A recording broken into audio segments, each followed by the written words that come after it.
hello, hello. Welcome, my Monday night friends, to A Girl, a Guy, and a Movie. Tonight, we discuss one of the better movies that's come out in the last few years. No! How dare my phone? Oh. See, you did what I always do. See, I made Rumbles, sure it was off. Rumble's going. Okay. Getting to my feet. For some of you guys know that I last couple weeks been fighting an infection, been doing some therapy to get myself better. Appreciate any prayers and positive thinking, etc., etc.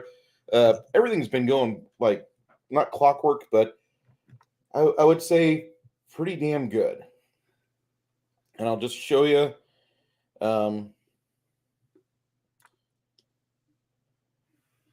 This was my foot about 2 weeks ago.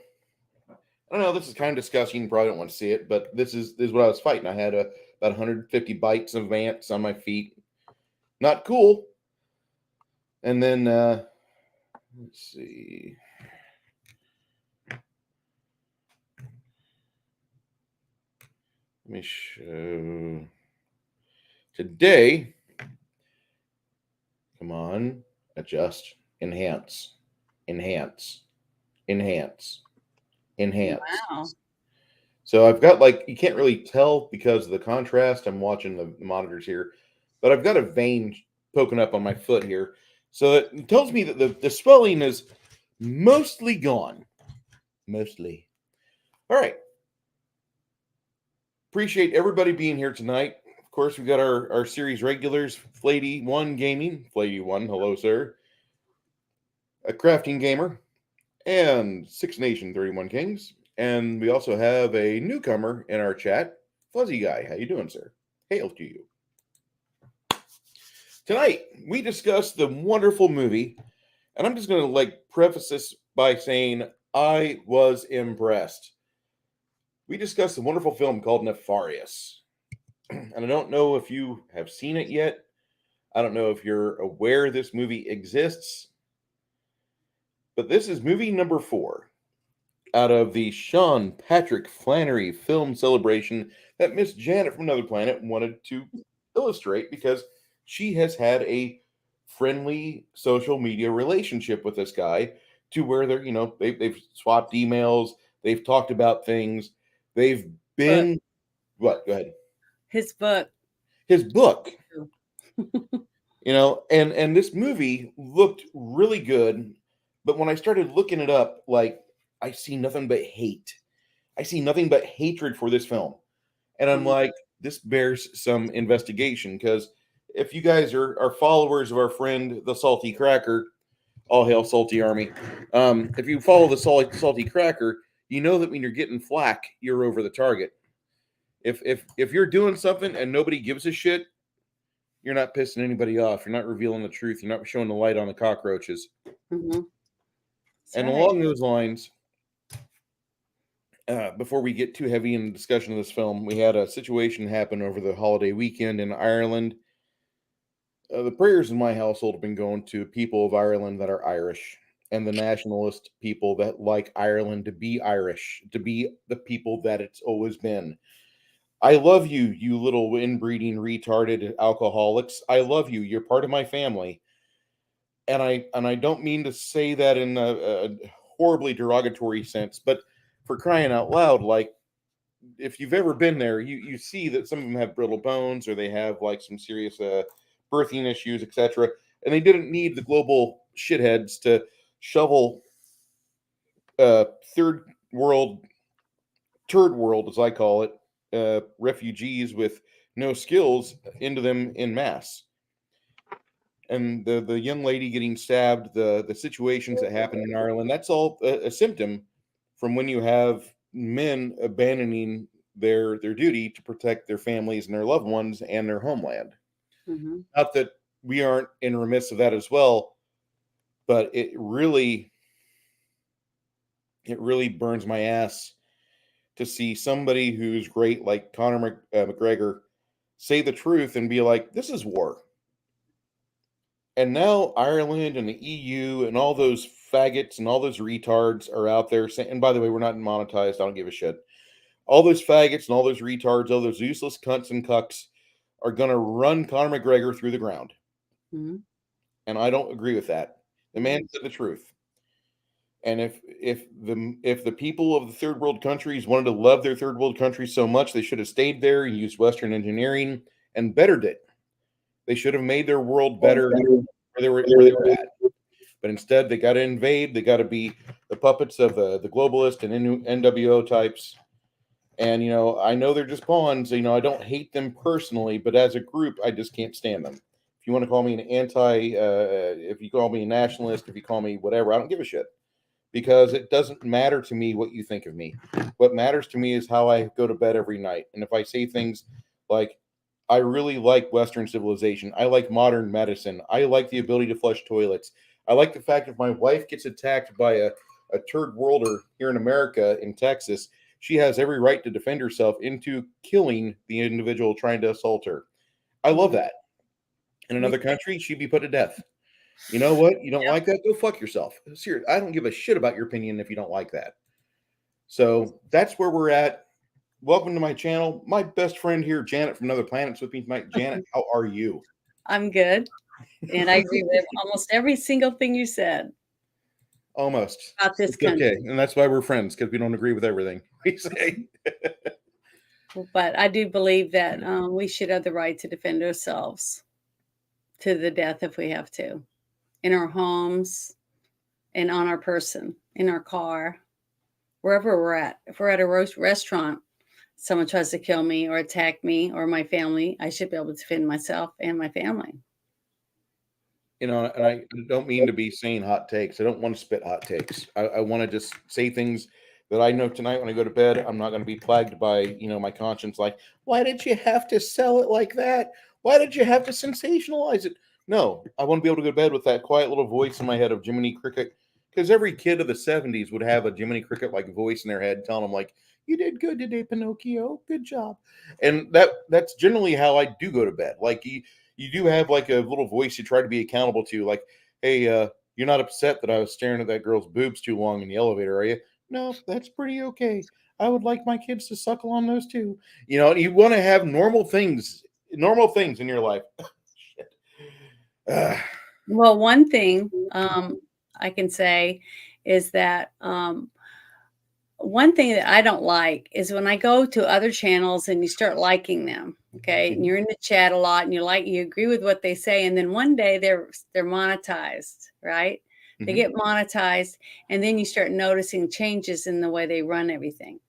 They stop having chats about things that they used to talk about. The real reason why you used to go to their channel is because they seemed free. They seemed happy and content to be voice their opinion about things they felt were wrong that was going on around them in their everyday life, right?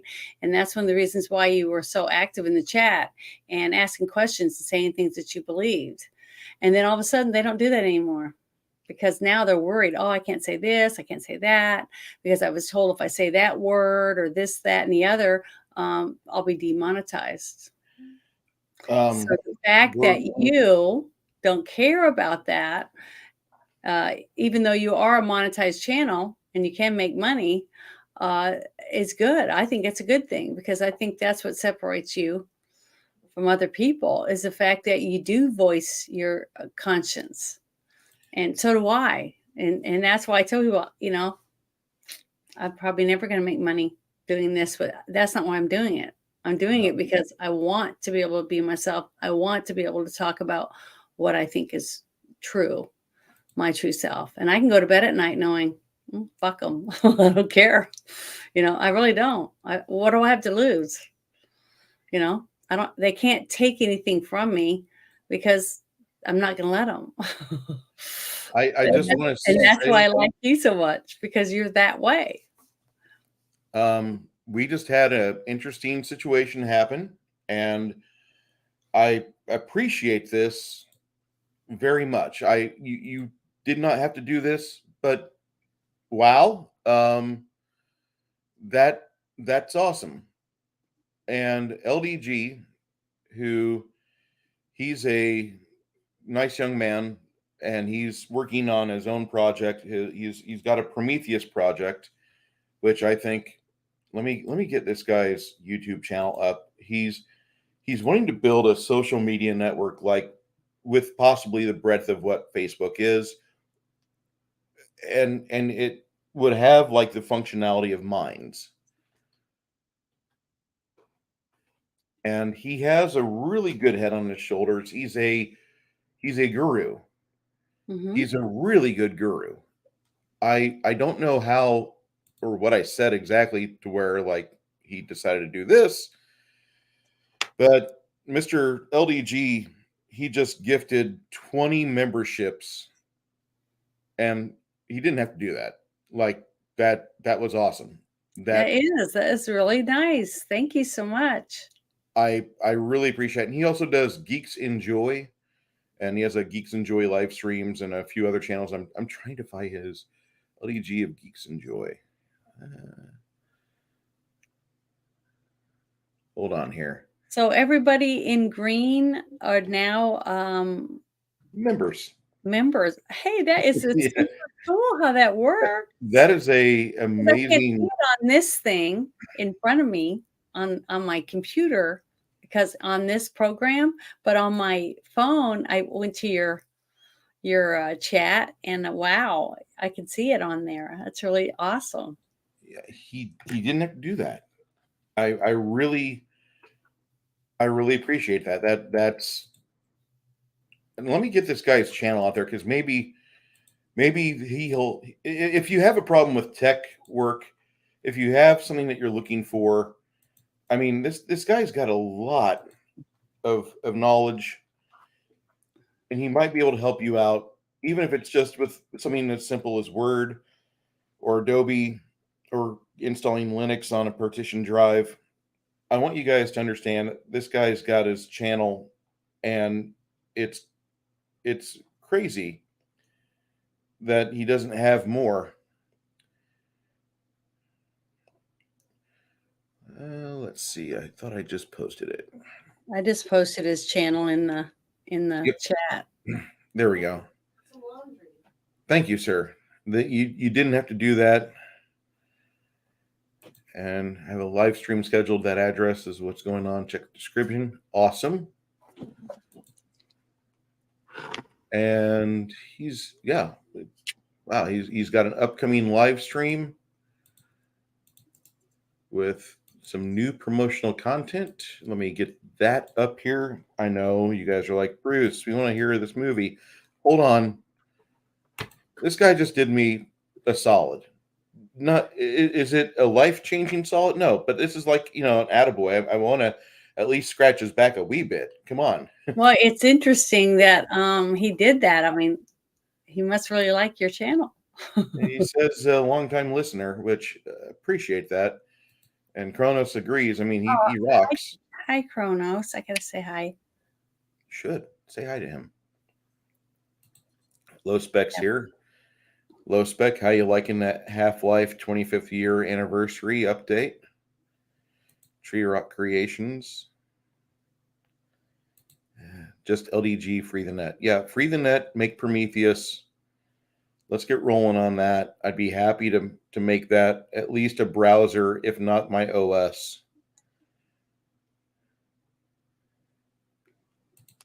Cool. Janet, this Yeah. movie kind of hit you a little different, didn't it? Well, in the last couple years, I loved one of my family. I don't want to get emotional, but I might. So I hope everybody doesn't get upset with me. But it's been really hard. One of my nieces was molested, but more than molested. I mean, she was groomed for over almost, I guess, 2 years, but and forced to perform oral sex and other things for this person, a lot older, grown man that was her uncle. And I didn't realize exactly in my mind, visualize the things that she went through.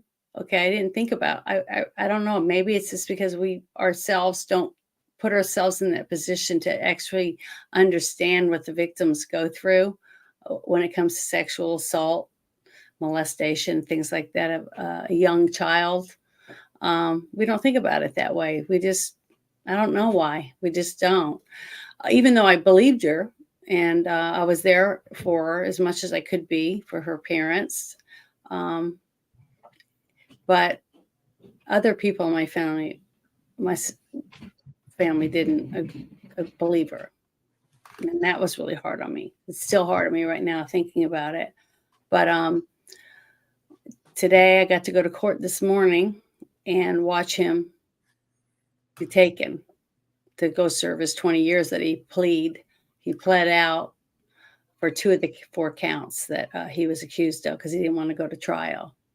So he took the coward's way out, basically. But he did it. And he'll be up for parole in 5 years.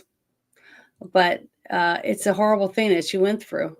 And when I watched this movie, it made me think about a lot of it because basically this story is about the decline of our world and what we allow to happen every day with the choices that we make that we say is freedom. Okay. And I believe in freedom. I believe a man and a woman should have the, equal rights to be able to both get the same job if they can do the job. I don't believe in lowering standards just for a fireman or a police officer or any of those things for a woman simply because you want women in the force. If someone's coming to my house to put out a fire and I'm unconscious in my bed and my other loved ones are unconscious because of smoke inhalation, I'd pray that a fireman that can come in and actually get us out, could lift us up and take us out, would be there to save us, not a woman that weighs 98 pounds that can't lift a person out of a bed. Okay. I wouldn't want that person to be a fireman. And I'm a woman. I was born a woman. So I have the right I could say that, without people saying, oh, she hates women or whatever. But that's how I believe. And this movie made me think about all those things because of all the choices that we make, the possibility of evil, and the possibility of goodness. That's what this whole movie, to me, was all about. And I had never seen it until last night when we watched it. And it was really hard to watch, especially knowing that that I was going to go to court the next morning, hopefully that the person was going to show up. And that was what I was worried about, that he was going to be he was just going to take off and that we'd all be looking over our shoulder for who knows how long. Because he'd already threatened some people in my family that he was going to take him out. So, that's basically why this movie was very emotional for me to watch, forcing us to face our demons, basically. And I think the way that it frames everything, the way the narrative gets framed, the conversation between the 2 lead actors, one of which being Sean Patrick Flannery, and the other, I just, I'd never heard of this guy before, and I was very impressed with Jordan Belfry. Jordan Belfry is a very convincing man. He comes off as a very much at the first he's very not concerned about what's going on in the world. He doesn't care. He's just doing this job of like, I get to classify this guy. Either he's going to be sane and he gets to go to the chair, or he's insane. We got to rehabilitate him to make him sane so we can give him the chair. And the conversations that develop, I mean, it took me back to 12 Angry Men because it's a very limited engagement location as far as locations are concerned. It's very static, but the dynamic tension and the dynamic conversation that augments every aspect of their brief relationship in this movie absolutely thunders across the screen. And Yeah. you gotta watch it. You have to actively watch it, and you'll be happy you do, because this isn't a movie you want to like just like cut coupons to or fold laundry to. This is a movie where like you grab your kids, you face them to the TV, and like watch this film. Well, I wouldn't want a really young child No, to watch this movie. I I would say an You gotta 8-year-old kid. remember, in the opening scene, a gentleman commits suicide. Yes, So, you don't it's there's a lot of things in this movie that, you're gonna have to sit down and talk to your younger child. yeah.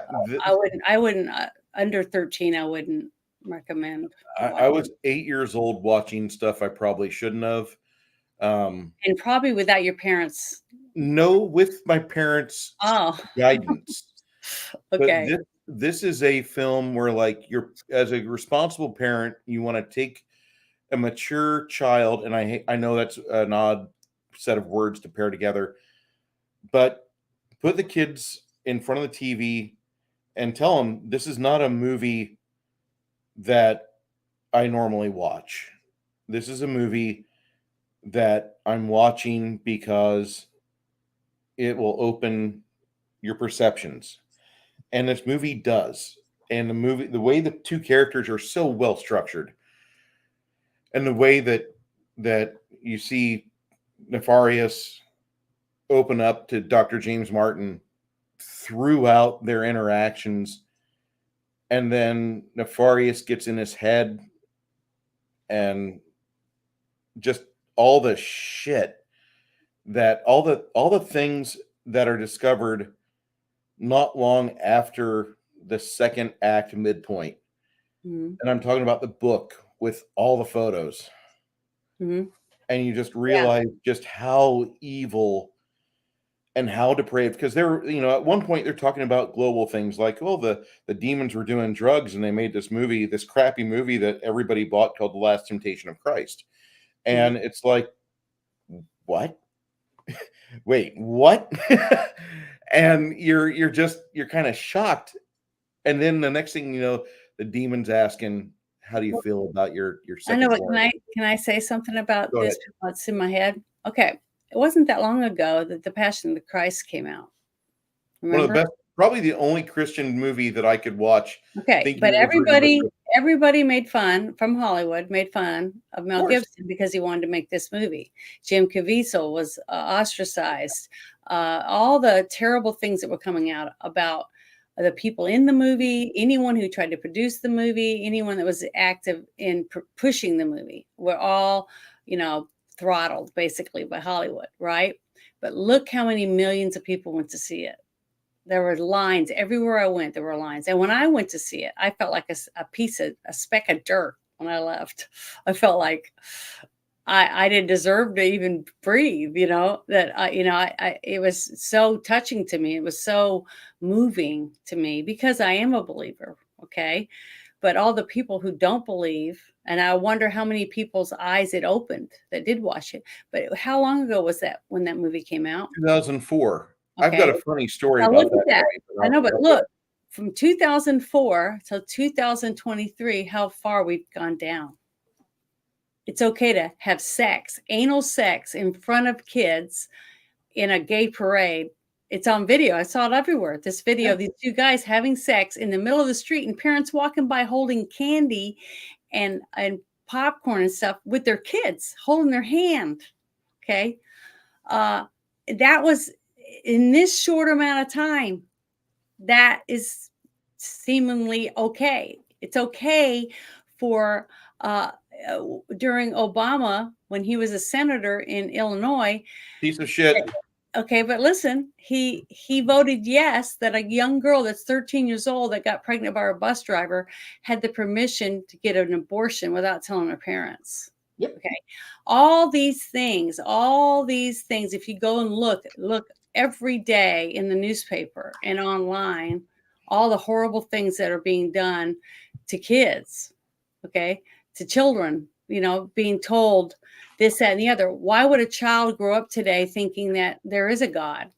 If you don't have a parent that teaches you right and wrong, how do they know what's right and what's wrong? How do they know what's evil and what's good? Or why would they even believe in evil?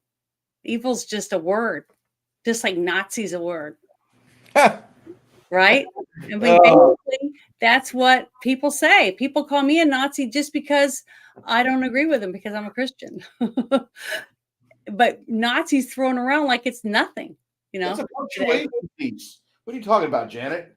So basically, this movie is trying to warn people that if we don't step back and look at what we're doing with our individual life and the choices that we're making right now as a person, as a human with a soul that was given the choice to either believe in God or not to believe in him, to serve him or not to serve him, which the angels didn't get.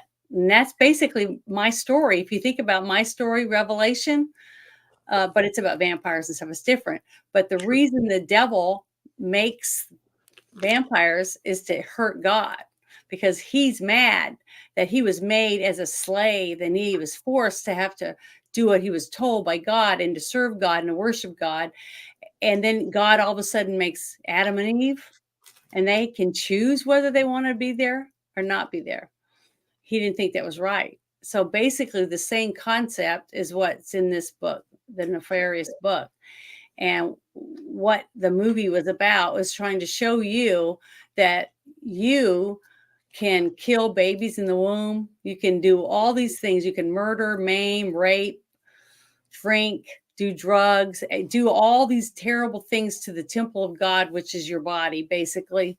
And you have the right to do that because you have free will, right? This is how I Is know the that what we movie. want to do? Is that how we want to live? Yeah. You know, that's basically what this book or these books and this movie is trying to tell people, that to wake up and realize what you have and that you're destroying it right in front of yourself. And you look in the mirror, you're slowly destroying yourself and other people around you because you're not trying to learn anything. It's just satisfaction. What can I get right now? How can I get off today? You know, how much money can I make? How much money can I steal? How much money I can spend on whatever perversion I can find because I can snap my fingers, push a button, and I got whatever I want at my fingertips. Yeah. This Basically, that's how easy it is. this is how I know. This is exactly how I know this movie is over the target. When I go on to the um, referenced in portion and featured in portion on IMDb, IMDb absolutely loves the Fandom Menace because we are their favorite kid to bully at the beach. Yeah. We are the ones they want to kick sand in the face. Hmm. They want to get rid of our channels, just because there's people in the Phantom Menace that get views, and I might not, but I don't care. This is how we know we're over the target. Whenever they have shit like this mentioned, they talk about drunk 3PO and then necrotic Mandalorian backlash, and they talk about this movie's talked about in the episode. This movie's talked about in the episode. Movie's talked about in the episode. You know, this one here, Young Ripa's chatting with Sean Patrick Flannery himself. This is the most important film I've ever made. That was an episode for him earlier this year. And this is how you know this movie's over the target, because this movie pissed off all of these people that want the same thing to continue on. They want to be pedophiles. They want to be in control. They want to be able to make your money just fall in their hands like manna from heaven. Hmm. This is how we know the movie's over the target. Yep. Very, very happy to see all of these people just absolutely butthurt. This is one of my favorite episodes I've ever watched from Matt Walsh. The entertainment industry is collapsing, thank God. This Hmm. is Matt Walsh is not my favorite podcaster. I'm not saying he's bad. He's really good, but he's not my favorite. There's others out there that provide me with the information along with all the laughs that I want. Mainly, I'm looking at you, Normal World, because aside from me and Janet, I think those three have the best, you know, cohesion and Remember though, chemistry in the the web. first time you Anyway, interviewed me and you mhm. had me as a guest on your channel, and then we talked a lot afterward, Yep. and we talked about things that I've done, you know, in the movies and different things that I've been in, promotional stuff I've been involved in, things like that. Yeah. And I told you that if we did it, that most of the stuff you probably wouldn't like.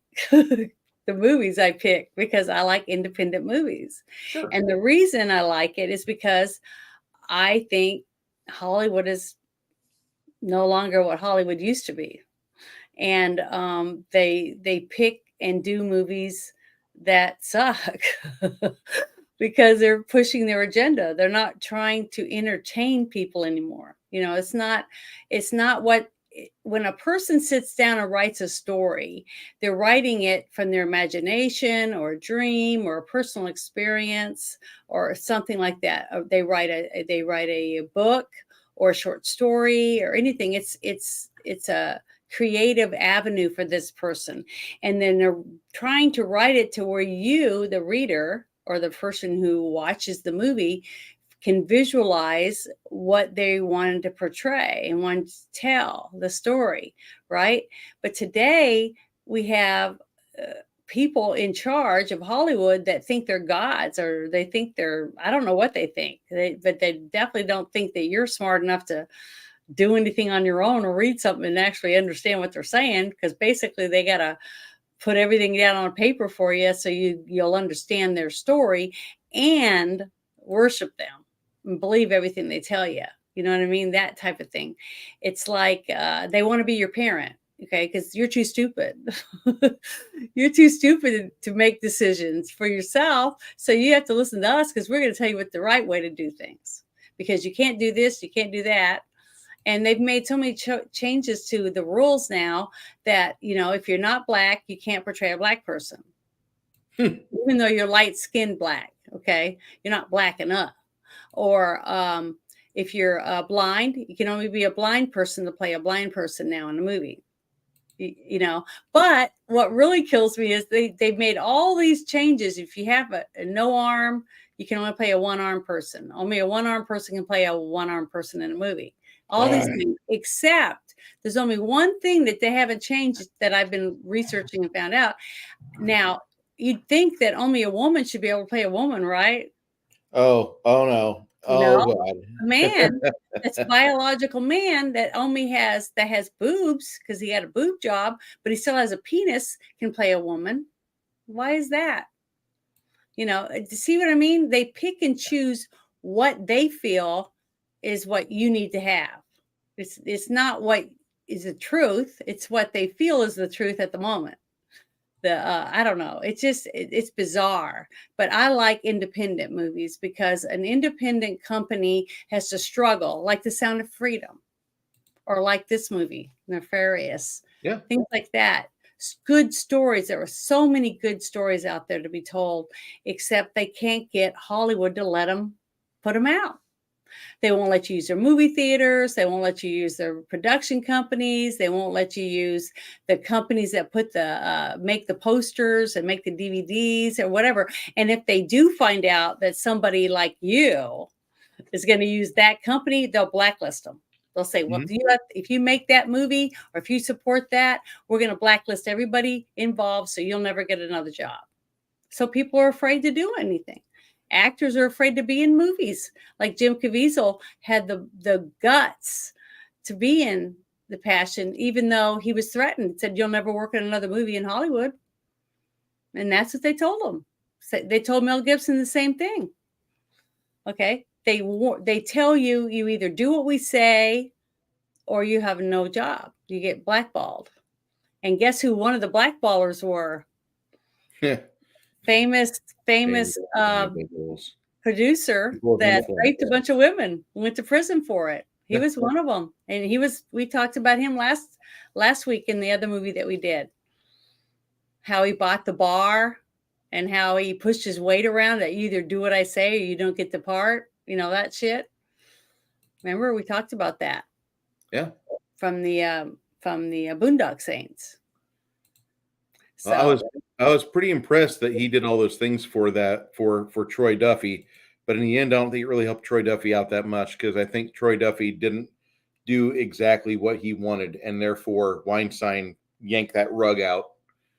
But see, Weinstein could tell that the script was freaking awesome. Okay, I'm not saying he wasn't talented when it came to picking and choosing what movies he'd produce. That's why he became a huge producer, because he did know what movies would make money. The The fact is he got a big head, greedy, didn't give a shit about people. He got corrupt, right? So now he just says, well, I'm going to use my job and my might that I've gotten since I'm doing this now, and I'm going to get all the women I want. And if they want to be an actress, they better give me a blowjob, or they better do this, or they better do that, or they're not going to have a part. They're not going to get another movie. So lots and lots of women came forward. Once a couple brave women finally said, I can't do this anymore. I'm going to give up Hollywood because this person is a sick pig. Just like what I went through this morning. The person that was doing that wasn't just my niece. He'd molested more girls, other girls. And another one came and testified, and she gave her testimony, and she did her letter where she got to read out how it's affected her life, things like that. And it's sad because if the very first girl that he molested that they know of went and told the mother, and the mother just turned away and said, well, I don't believe her. So because she did that, he did it to other girls. See, that's what I'm talking about. That's what this movie is basically trying to tell you. If you see something, if you know something, or if you see evil, if you don't try to stop it, guess what? You might as well be the one doing it. You know what I mean? If you think about it. And that's what this guy was doing. Supposedly the demon was in this guy that was messed up, came from a bad childhood, because you don't really find out exactly what was going on. You just assume. So each of us that's watching it, it's all going to assume something a little different. We take little bits of things that we know about growing up, right? What we saw some of our friends go through. So we're thinking that's what that guy must have went through. He must have been beaten. His dad might have been an alcoholic. His mom might have been a lush, or abuser, where she starved him and made him go in a closet or whatever. We don't know. We just made it up in our mind to try to fit why this guy would be a killer. Why is he in prison? He killed a bunch of people. Could he possibly have been so messed up that a demon could take him over? But you think about it, we have like Ted Bundy, okay? We had the Green River Killer, killed 40, 50 women. And nobody cared. Nobody ran around and tried to find him because he was killing prostitutes. Who cares? They're trash. No, they're trash. They're bottom tier. But the thing is, they were daughters. They were sisters. They were mothers. And nobody stood up for them. No. That's the sad part about it, Nobody's standing up for kids, or all people are fighting for the criminals. The criminals have more rights than we do. Janet, you can go to a store and steal $900 right off the shelf and walk out knowing no one's going to do shit. How can anyone agree with that crap? You might as well take everything out of every single store and go set it in the middle of the street, because that's how stupid it is. It is. And it's just funny because we've allowed things to happen to this point. And it's funny for the fact that we thought we would never let us, or our parents would have their heads rotate off their shoulders if they ever saw the world that would ever do that. Here we are. We're the responsible ones. We keep letting it happen. Oh, well, it'll be like this tomorrow. It'll get better. Just vote. Just vote them out of power. It frustrates the shit out of me. That's what these books, I feel, from the very ending, when he's being interviewed by Glenn Beck, right? We had a movie with Glenn Close. Sorry, I said that, but with Glenn Beck, and he's talking about the importance he felt of why he needed to push this book, was to get people to open their eyes and realize that we have got to save our world from evil, okay? To start helping the children, helping the homeless, helping everyone that needs help. I mean, if you are capable of making one meal a week and taking it to someone you know is hungry, why wouldn't you want to do that? But see, we have a government that used to let us do that years ago, where your church or your little group could do things and help others. But now you get sued. let's say you took some food to somebody and someone got a stomach ache, when they say, oh, it had to have been that food they brought me. So now they're going to sue you and take your house because you made soup for a homeless person. See, they've put so many rules and regulations on everything that people can't even work. Your church can't even donate. Your church can't even help people. You can't even donate stuff to the animal shelter because if that food makes a dog sick, they can sue you and take your house. The government has got so involved in everything. And this is not just in the United States. This isn't everywhere in the world. People are told, you can't do this, you can't do that, you can only do this. But the criminals can do anything they want. Okay. That's where we're messed up. We're starting to see how our choices have taken God out of everything. You can't say the Pledge of Allegiance because, it says in God, under God, stuff like that. Just they don't want God on our money because it's supposed to be a separation of church and state. It's sad because we're letting it happen. We let them take God out of everything because we were willing to say, well, we shouldn't push our point of view on anyone else, but they're pushing their point of view on us every day. Every day you turn around, like their point of view about how I have to accept that a gay person, okay, and I have gay friends. I have nothing wrong with it. Two grown men or two grown women want to be lovers. It's none of my business. They're adults. But when they start telling me I have to let a 13-year-old kid take hormones and cut his testicles off because his counselor told him at school that he wants to be a boy, that's bullshit. They're not even a psychotherapist. Okay. 20 years ago, a psychotherapist could tell you, well, you have gender dysphoria. So you look in the mirror and you think you're seeing the wrong sex because you feel in your soul or in your being that you should be a man when you're seeing a woman in there. So you got a problem. So what do? They make that person as an adult live as the opposite sex for so many years. And then they start saying, okay, since you did it for 2 years, we're going to now put you on hormones, or we're going to do this, we're going to do that, all through psychotherapy with a therapist, not a school counselor. Okay. So all this stuff is coming out in this book that they made into a movie. And it starts out with the guy jumping out the window, committing suicide. And then all of a sudden you see a brand new psychotherapist going in, and we find out after he's gone through all the rigmarole to make sure he's not trying to bring anything in, weapons or whatever, into the prison, that he's going to do a evaluation on this one guy that's supposed to be put to death for murder, right? And this guy, the warden's telling him, oh, other people, they haven't been able to do it, that he's gotten away with it over and over again about not being executed simply because he gets the therapist to agree with him, because he talks him into it because he's so good at it.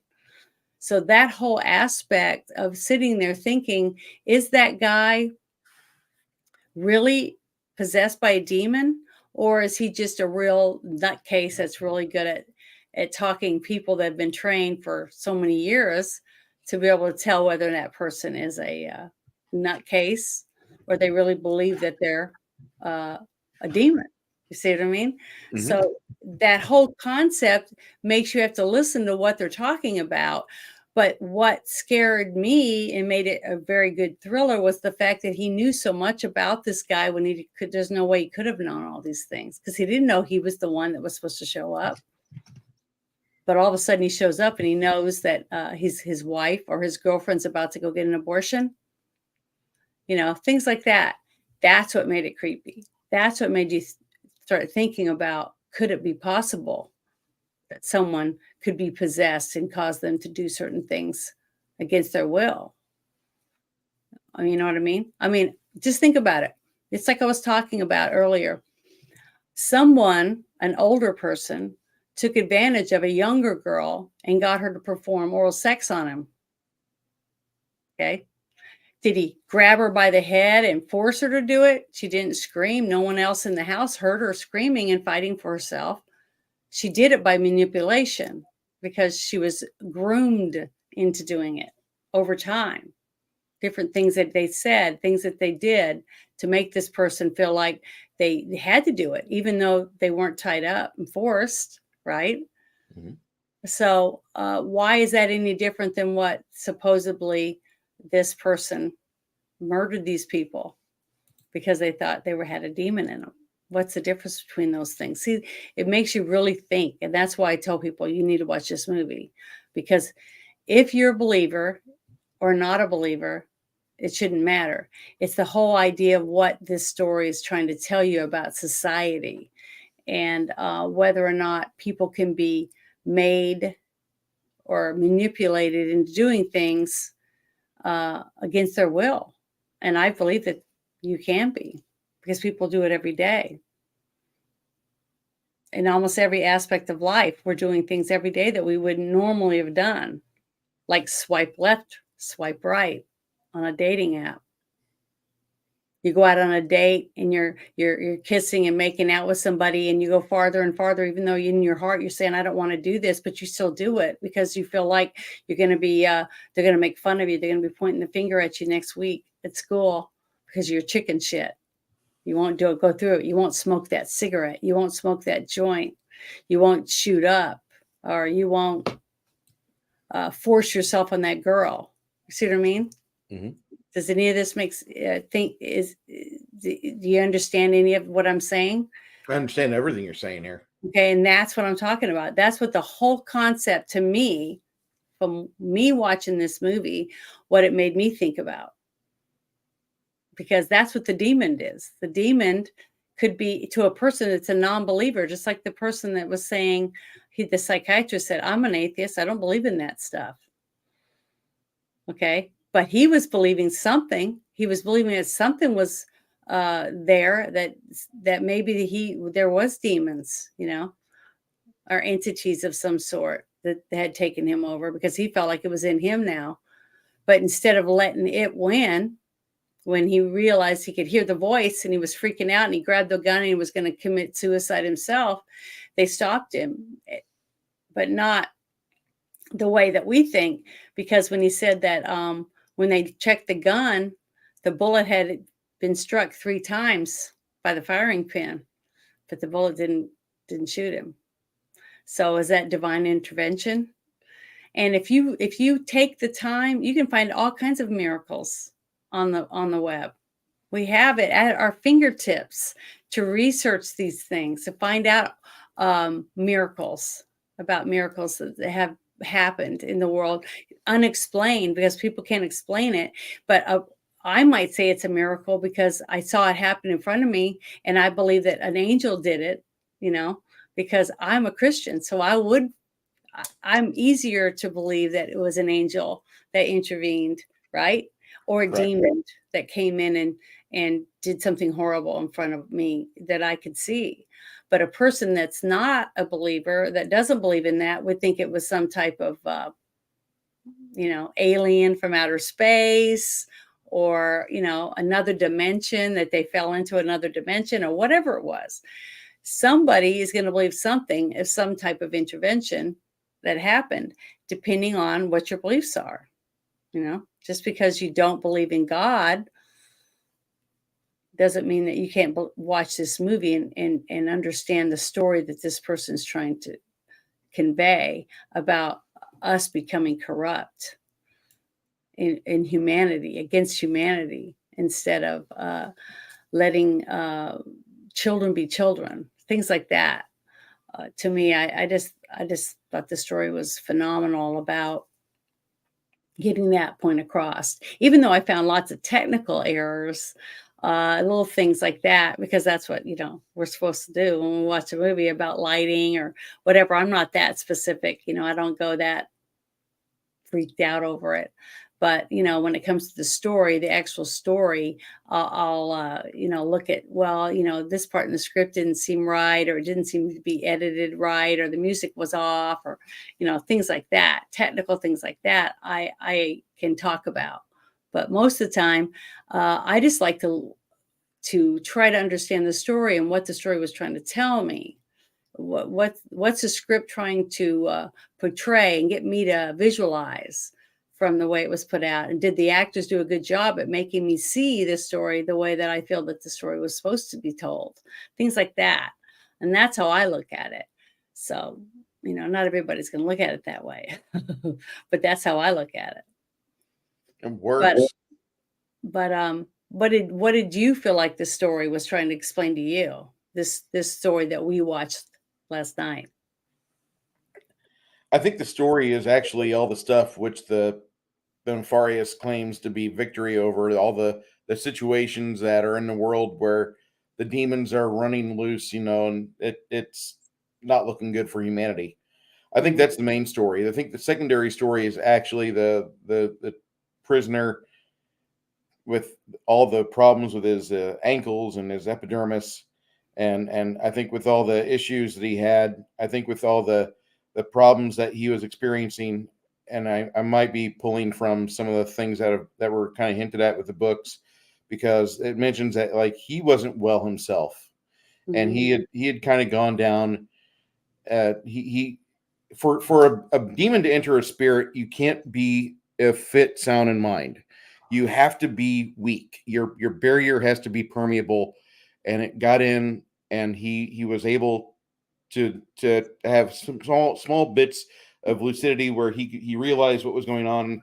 Things are not good, but But he was basically a passenger, do you and believe that a person that is not a Christian can be taken over by a demon? it's easier when they're not a Christian, I think. Okay, so why did you feel like Nefarious asked him to let him in? I think that the Nefarious asked him to come in just for the fact that uh, he was going to get in no matter what, but he wanted to have it all nice and to quote a really bad movie, all nice and smooth. Like he was going to get in no matter what he felt, because the host body wasn't that strong. I honestly feel like the guy wasn't in the best shape. I feel like he kept seeing like no real avenue of exit. And here's this little voice: "Hey, kid. Hey, you need help? I can help you." Mhm. And that's what happened. Even if you're an atheist, I think once you've been selected by one, it takes an act of Congress and a priest to get you out of it. Mhm. And the Yeah. problem that I keep seeing with the possession stories, usually it's somebody who has had faith before, but they fell out of it. They have their faith has taken a point to where it needs repaired. And I don't think it's really always that. I think people that don't have faith are probably the easiest targets, because they just they don't value it. So okay, fine, You whatever. know There's what? things in You it. know what? I don't think that way. And the You don't. reason I Okay. don't think that way is because of this. A person who has no religion is already lost. So there's no challenge for the demon. You know what I mean? The demon is like, we already know where they're ending up. You see what I mean? I honestly, I mean, if it was that So easy, I if really believe it's that easy because you through your whole life now only a person that's grown up somewhere in a island or in a very small little village or whatever somebody may isolated. not ever be uh, confronted with a choice of do you believe or not. You see what I mean? Mhm. A person today in this vast world of knowledge that we are surrounded by is bombarded with choices. Okay, so if you have a demon bouncing around out here wanting to do something or to draw more people in and get some more uh, rahs down in hell from the devil saying, "Good job, guys! You're bringing them in like at record numbers or whatever." Okay, right? Mhm. Okay. Well, what do you think is going to get more points? Just like when we watch Constantine, right? Mhm. Boy, the devil himself was just chomping at the bit to come up there and just waiting for the blood to draw enough to drain out of him to take his soul himself to hell, right? Of course. Why did he want him so bad? Why did the devil himself want Constantine so bad? He's a trophy. That's why. Why? Because he was a Christian, But right? but And he there's was there's still earning him, the taking him. numbers. Yeah. As much as like a demon might not want to possess a non-believer, Um, what's what's worse, having to go to work and tell your boss, like, yeah, we had 70 unbelievers, and because of the thing that happened in Fatima, pretty much we've lost them. They're all grown Catholic now. But see if you And could take a non-believer and and envelop them, take step into their soul or whatever that they have. They just don't realize they have a soul. But every human born has a soul. everyone has a soul. That's and I know that's real because I've seen a documentary showing the moment of conception of an egg and a sperm, and it lights up. It's a burst of light. Okay. Okay. Um, And to I me, just feel that's the light of our soul being created and being put in to start life. Okay, so you have that, and every person has it, whether they're a believer or not, in their mind or in their heart. They don't realize they have a soul. Okay, because they're not ever taught that there's more out there. Okay, so when you have that and the demon goes in, the demon can use you and push you this way or that way to do certain things. Now, if they can push you to become someone that people look up to, and end up being a senator or governor or president or someone, a king or whatever of another country, and you can get more people to follow you, worship you, and do what you ask, like what happened in the when the 900 people drank the cyanide for their follower, you're right? talking about Jonestown now. Yeah, Jonestown. But they used him. He used all those people for fame and fortune to feel worshipped, and he oohed and awed over it, because he was corrupt. But he got all these people to believe him because he had a sharp whip. He's like, wow, I can say this, that, and the other, and use scripture and get all these people to do exactly what I want. And he did. Got all these people to kill their own children and everything, and that's something they each have to face God and be judged over. At least that's how I believe. Okay, because I'm a Yeah, Christian. I believe the real story of this movie is when Nefarious and the psychiatrists are talking about all the problems that have happened Mhm, because of the negligence of good men. And mhm, I think that's the real story in this movie. I think the side story is just the little incidental that, like, oh yeah, I might possess this little freak here, and yeah, he says little things. I puppeteer him. He says things that scare the shit out of you. What do you think about your aborted child? He just goes for the throat mhm. so many times, and Anything to get him to lose his temper. Because yeah, when you're upset, you say things, you do things that you later on have to apologize for, especially if you really you feel guilty for it. A person who has no conscience, who doesn't give a crap, is not going to apologize, or he's not going to really get that upset. He's going to say, F it, I don't care. I'll walk off. But this guy did have feelings for her. And once he started thinking about what Nefarious was saying to him about her about to go get this abortion, but if you go right now and you call her, you could stop it, because he knew he only had seconds. You know what I mean? Mhm. Nefarious knew that, okay? And he was toying with him. Was toying with him, made him think about it. And then when he did think about it, and he went through all that work to get to her on the phone, and it was too late. He was devastated by it because he realized that what him and his girlfriend decided to do was not the right choice. They could have done something more, because if you're going to have sex with somebody, you're running the risk of making a baby, making another life, bringing a life. See, you already have the knowledge of that. Yeah. From a teenager, you know that if you have sex with a woman as a guy and you don't use safety and she's not on the pill or any of these other ways to stop it, that you could bring another person into the world. And that's the thing that They kills me, didn't because ask. there's a CVS on every fucking corner. There's a way for you little shits to go and get a rubber. If you're gonna sin, at least do yourself a favor and don't procreate, make more of yourself, which are ill prepared to face the world. But yet here you are being a father in 9 months, you little shit. That whole scene was so intense, and once I read about it, read about Jordan Belfi, okay, the very first day of filming, His his wife's wife giving gave birth to birth a real kid. to their first child. So he had emotional uh, things going on in his life as a first time father.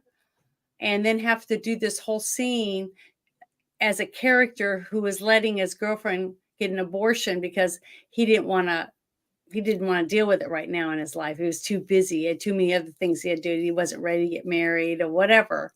Okay. The thing is that almost every person I've ever talked to that's had a baby, it wasn't planned, even though they might have been married or maybe they weren't and they got married after the baby came. Things like Okay. that. Angels notwithstanding, Jesus was largely an unplanned child. Okay. I just want to say that. Mhm. Yeah, but see that's what I'm talking about. It's things like that that for some it's the inconvenience to your life. Okay. Okay. So it's easy to just take a pill or go to the doctor, get rid of it because it's just an it. See, they don't want to put an emphasis on it that it's life. It's another life that has a soul. Okay. So they do that on purpose because it makes you not feel guilty. And if you don't feel guilty, then you just keep going out and doing it. And guess what? That doctor just makes lots of money because more and more people are coming in to take care of business. Because if they just wore a condom or they just didn't have sex, they just waited until they were married, you wouldn't have that problem either. Because what I tell young people is that not to be a prude about it, but the thing is, a lot of feelings go along with making out. You know how you get butterflies in your stomach when you meet someone? I just made a video a couple of days ago and put it on there for Just Janet. And I said, do you know that tingling sensation you get when you first meet someone, and you're excited about it? That's your common sense leaving your body. Okay. I thought that was going to be, oh, this is going to herpecifa AIDS.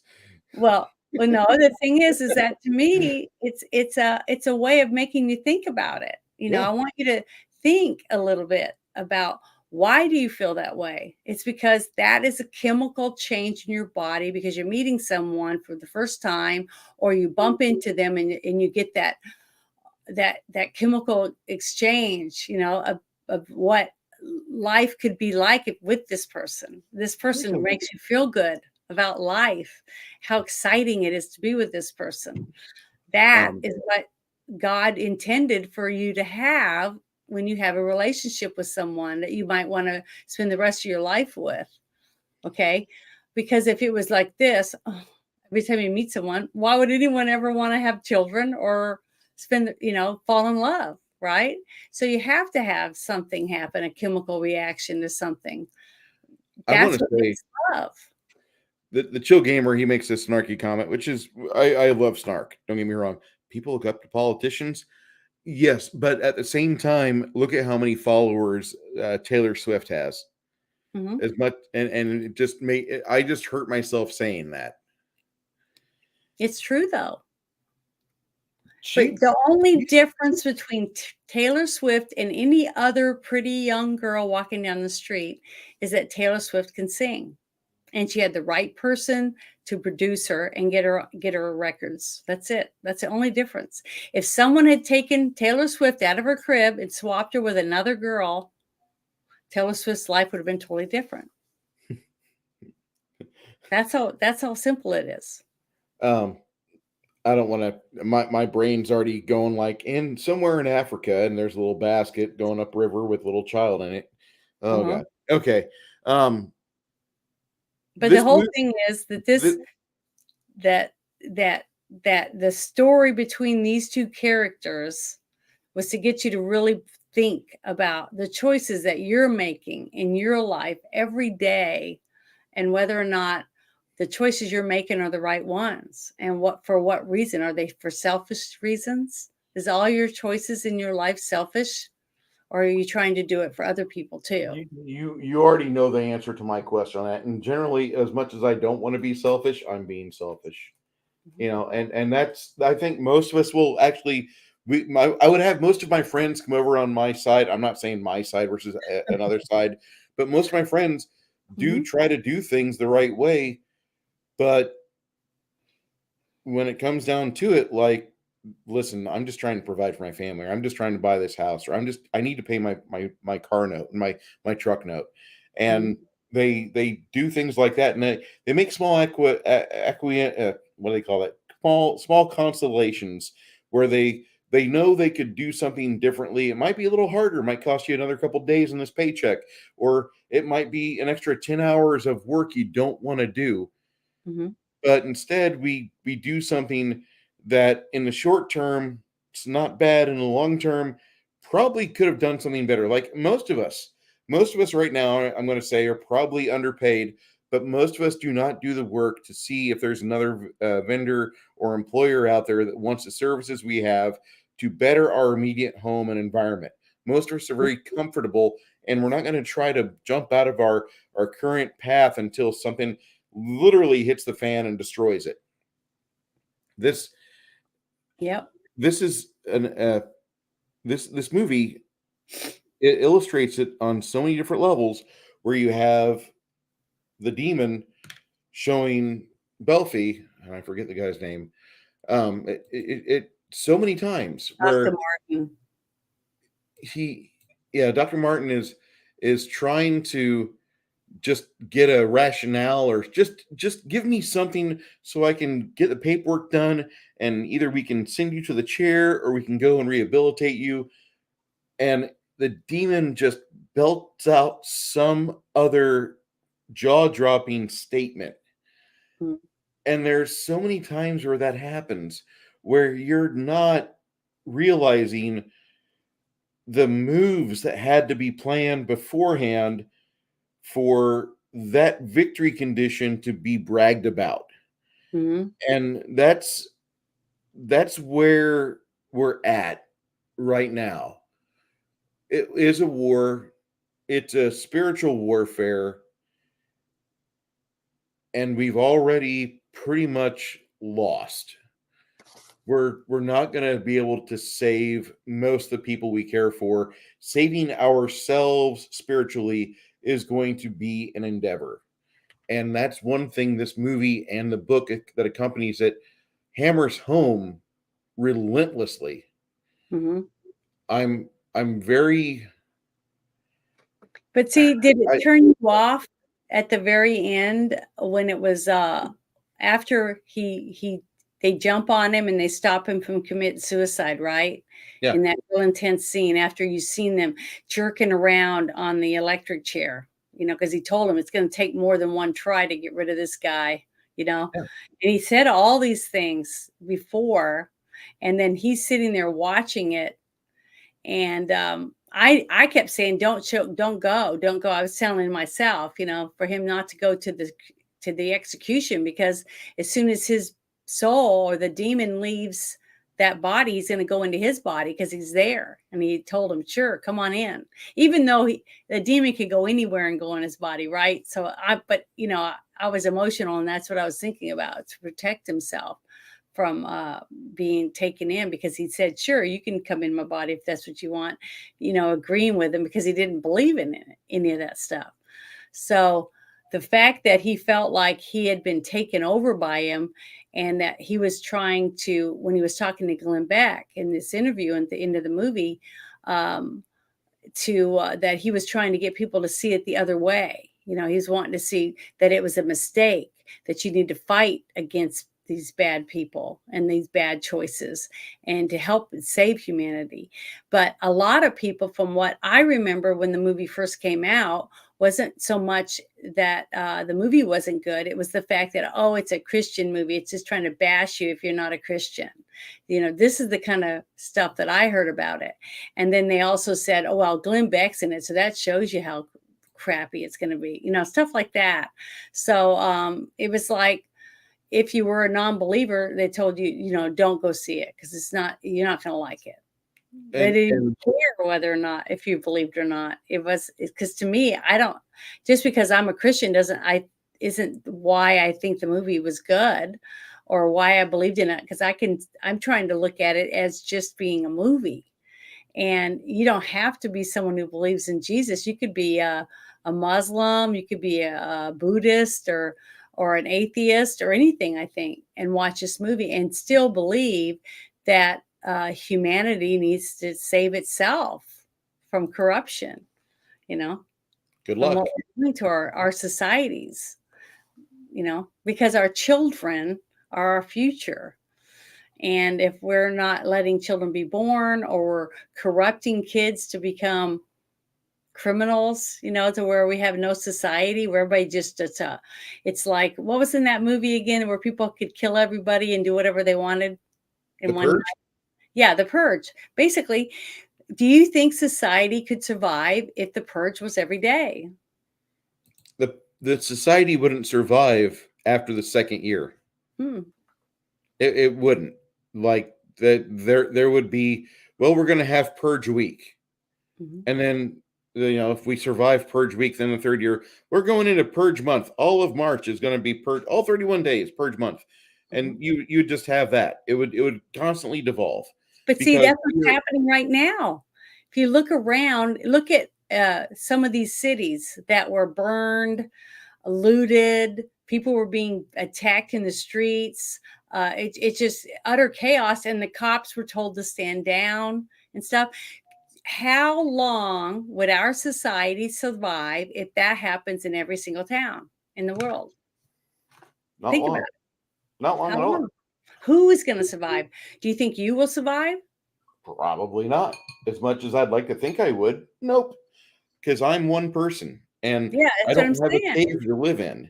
I live So in the middle of a I city. think I would survive for a while because of where I live now, Yeah. and the skills that I have. I think I could survive, but I know I couldn't do it by myself.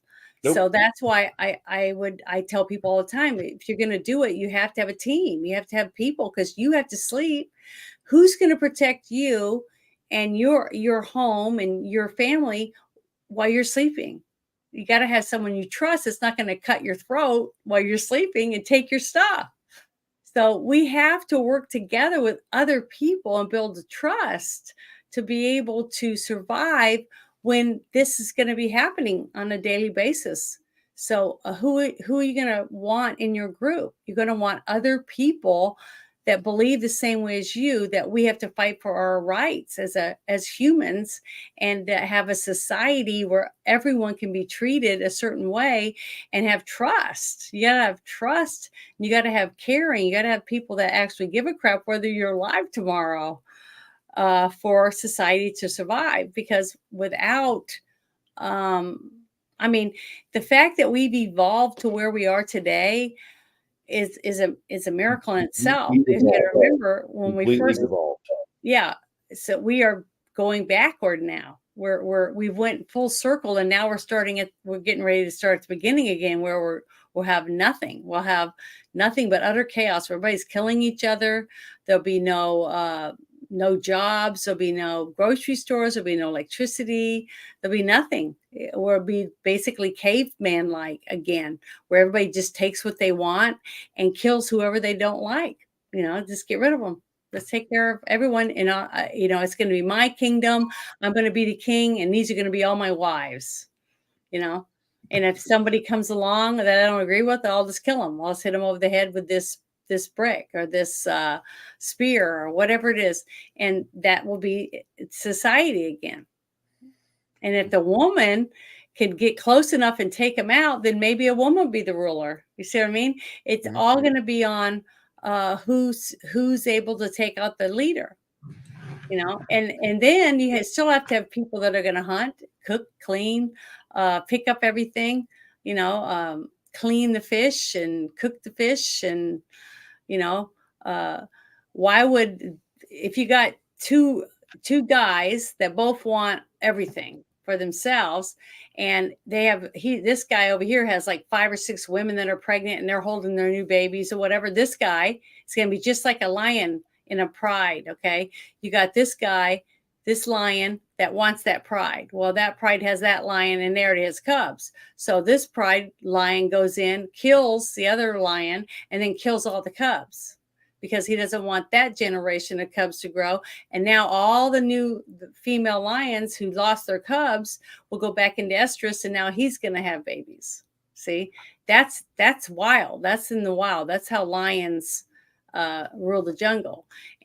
And basically, that's basically where we're going to end up if we don't do something to take back humanity and start fighting for where are we going to be in 100 years? Are we going to be just a bunch of animals killing each other in the street and just taking the women that we want and keeping the kids that we decide we want to keep? You know, where are we going to end up if we don't say no to something and start Janet, taking back what we Janet, want? you're gonna get control of this block and those ruins of the old Wendy's. Mm-hmm. And when you want food, you can come over to the ruins of this taco truck, and then we'll go hike. We'll send a delegate from each camp together, and they'll go find some manteca down and see those fat people down there. See those people with the handicap stickers. You're gonna go over there. We're gonna take their stuff. We're gonna take all their stuff, and that's how it'll be.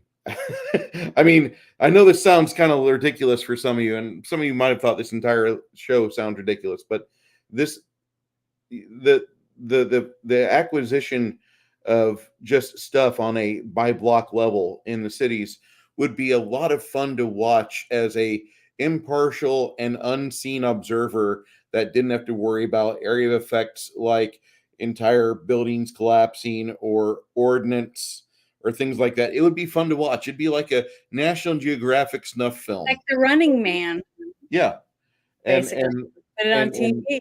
you would Or the have hunting, what was it? The Hunting Games or whatever it the was. Hunger Games. Yeah, Hunger Games. It's stuff like that. It's basically that story, but through a Christian's point of view in a way This about using the this demon. movie doesn't really have the quote unquote the Christian point of view because demons. I don't think demons really give a shit about Christianity. There might be demons which are elements Remember what of he said? Christianity. Remember what the psychiatrist said to him? He said, you know, I don't, why are you even talking about, he was talking about the angels, the good angels and God and all that and the other things, Christian things. And he said, well, I know those things are real. That's why I'm here. Because he was cast out because he yeah, didn't agree. Okay. So, and that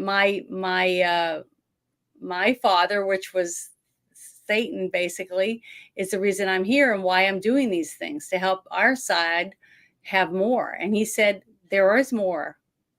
There's more of us than there is of his army. His army is going to be way littler than ours because there's more of us ready to do whatever we got to do to win.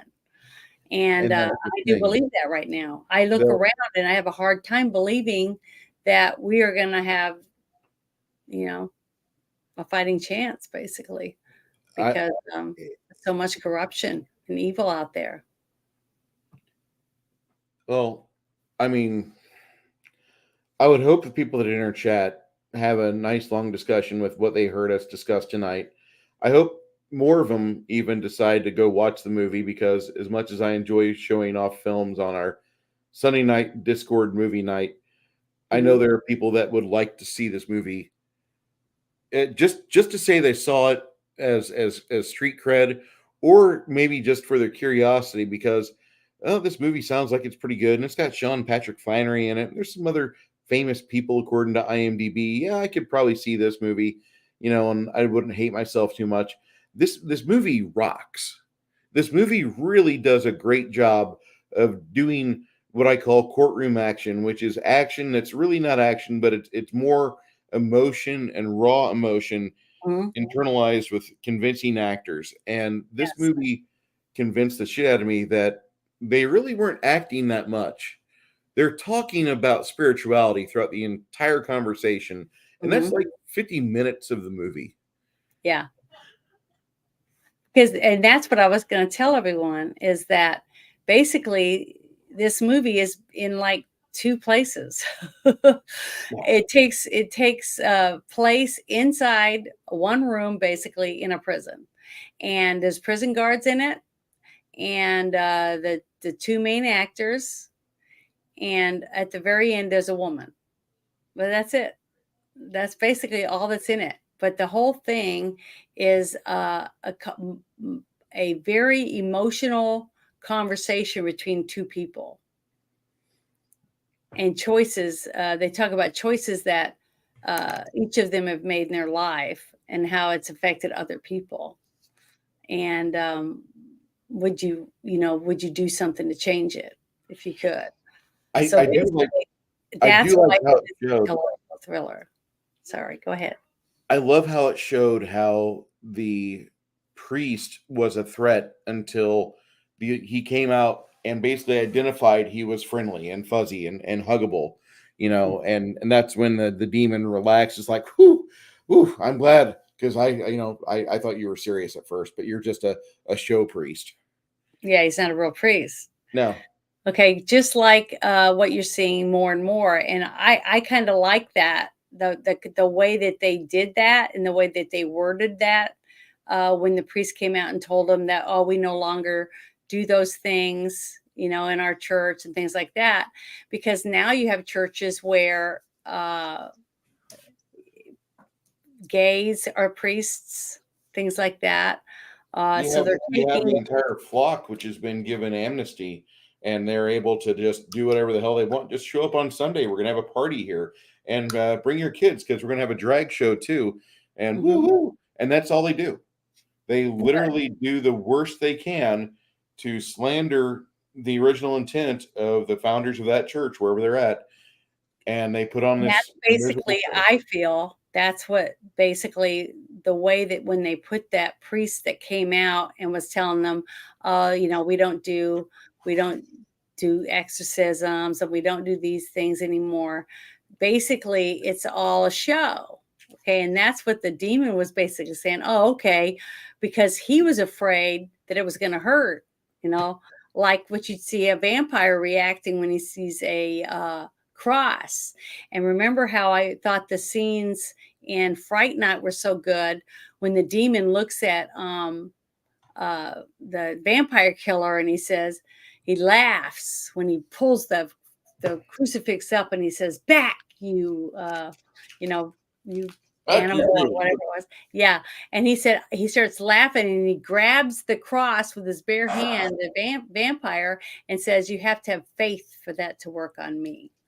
So basically, it's that same concept when the demon sees the priest, because he's realizing when he talks to the priest that this isn't really a priest.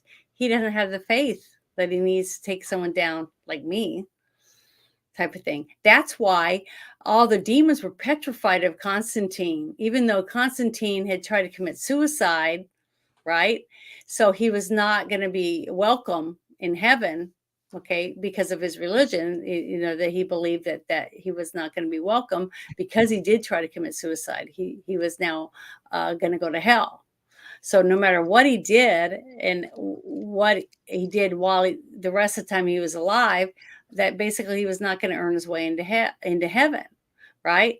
So basically, that's what I felt that whole character was telling me watching the movie, was that basically, you know, churches aren't really doing their part. They never have. Pastors I will say that, but priests were not doing their part at saving their flock anymore, because now they're coddling their flock. It's okay if you're gay. It's okay if you want to change genders. It's okay if you cut off your balls. It's okay if you molest kids. It's okay if you do this, because all you got to do is come to me as the priest and say, I've sinned. What can I do? Oh, well, say this many Hail Marys and blah, blah, blah, and you're all right. Stepping in where they should be praying to God, please God, and asking for forgiveness the right way, instead of going to their priest and saying whatever to get, a little applaud. Oh, thank you for coming to church, whatever type of thing. So that's what I took from it. I don't know how anyone else would see it, but I think anyone that comes and watches this should want to watch it simply for the fact to find out what they got from it. What story came out in your head as you watch this and listen to these two gentlemen battle it out, as to figure out where they belonged in the world, and what was their choice, and what choices would you make personally to change things around you? You know, Would it have to be with religion? Or was it because you just believe in humanity? What is it that you take from this movie? That's why I would tell people to watch it, simply for the fact, whether you are a believer or a non-believer, what is it you feel that this story is trying to say to you as an individual, as a human being? What is it compelling you to think about? What choices would you change in your life now that you've seen this, in this point of view, that this supposed demon was trying to get this psychiatrist to think? But he was right. The demon was right in the end. He did promote his book, didn't he? Even though it was at a different point of view, but he was still doing it. So the demon was right all along. Everything, single thing he said was real, was true for this story. Because there is a fine line between good and evil, especially if they both came from the same place. Because you got to remember, in the Christian world, Lucifer was once God's right-hand man, basically. He helped create creatures that are living amongst us on this planet, if you're a Christian and you believe that. So who else would know almost as much as God, right? The ones that were doing his bidding, or the ones that have been here for so long, they were supposed to be doing his bidding. Yeah. But instead, some of them got greedy. Some of them heard what jealous. Lucifer said, and they got jealous. They got furious. You and me, because we were given a choice to either do it or not. We weren't made simply to do it for God, Just like he said, we were treated as slaves. We were made to have to do this and do that, all for him, for his glory, but not for ourselves. So I thought it was a very good point of view on how they broke everything down and tried to explain it to you. If you listened to it, if you listen to it, and I guarantee every person that leaves is going to get something different from it, because to me, it's just almost like the Passion. It's telling the same story to everyone, but each of us are going to take away from it what we feel that we're lacking in ourselves. I don't know if does that make sense? Well, yeah, I mean, just 30 minutes ago, I was talking about how I was seeing myself as the host body of the demon, and I'm like, that guy, he wasn't taking good care of himself, and the demon got in, and I wasn't. Like, I'm one of the worst caretakers of my own self. Like, I for 2 weeks I walked around on a foot that I knew was infected by something, until I saw a doctor 2 Fridays ago. The doc says, "How long has that foot been like that?" "It's the size of a grapefruit." "Oh, well, about 2 weeks. I stepped on an ant nest and we had about 150 bites." Mm-hmm. You realize that's cellulitis? Shit. Okay, do I have your attention? Yes, doc. What do I need to do? Mm-hmm. And a lot of us need a wake-up call. And maybe this comes off as too preachy to you guys, but how many of us have the ability to go get involved with our town or our school board and go and start fixing the problems that are otherwise going to get perpetuated and ran away with to the bank, and they're going to ruin your little acre that you love so much? Mm-hmm. And how many of us are going to not do that, but instead, like, on Tuesdays, I stream with a buddy of mine, and on Fridays, I just like being a dick in the chat and then on a microphone. But how many of us are actually going to go and try to get involved with our neighbors and try to fix the things within our arm's reach? Because that's what people do that have the providence to do so. Mm-hmm. And we shouldn't be shirking these responsibilities. We're behind the 8 ball. We've already lost. We have to at least try to gain ground for the people behind us. Because right now we fucked up. We fucked up long ago. And we practiced apathy in the 90s. My generation, Gen X, I love you, but we really screwed up. And there were so many notices and stories and articles and Time and Newsweek and all these other garbage locations, and they were talking about how there was nothing to protest. They were saying, no, we're all here, but we're not angry about anything. There's nothing for us to get excited about. And yet the churches that we had, been growing up in, they started dropping in popularity. And the churches became the problem because Catholicism was the problem. They were diddling kids. The the fact that the churches were highlighted, or the Catholic Church was highlighted, but yet all the other ills in our society, in our villages, in our towns, in our cities were neglected, that's on us. Mm-hmm. We screwed that up. We haven't lost completely everything, but for us to go out there and reverse the course, there has to be a little more effort done by those who don't want to have the same complaint 1 year from now.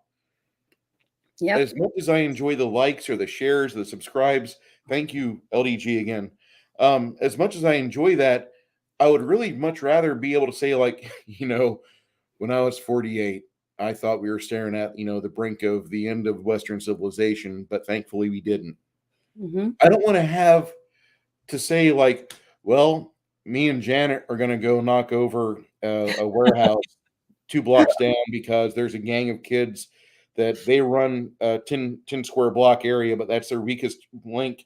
And if we can get just the Bobcat loaded onto the flatbed and their food truck, we have food for the next month, and we have the ability to dig some trenches and make it to where we can get a kill zone established. I don't want to be talking like this. I really don't. I don't want to be thinking about neighborhood defense, block reinforcement, and trying to do recruitment for a gang. Yeah. Okay, let's stop. Let's stop the destruction of Western civilization. Let's not let our society go backwards. Mm-hmm. See, that's what I'm saying. But the thing is, we can do it. We can do it, and and some people are doing it. Just like what you saw in all the videos that you and I've watched, with the one thing of the parents going to the school boards and fighting for their kids at school about the books, about the grooming stuff, about teaching them masturbation, all this stuff, all those things. All these parents around the world, not just in one little town in Texas or wherever, okay, fighting back about the gay story time, things like that. So people are fighting back. The sad So fact Janet, is, you're pretty okay with, like, the mahogany lady coming in, and she's got like 9 inches swinging, and she's dolled up. She's got the big hair from the '80s wig, and she's going to sit in that children's library right down the road from you at Fort Smith, and she's going to have the Army kids and the Civvy kids all together at once, and she's just going to read to them the story of Santa's husband. Mhm. You're okay with that, though, right?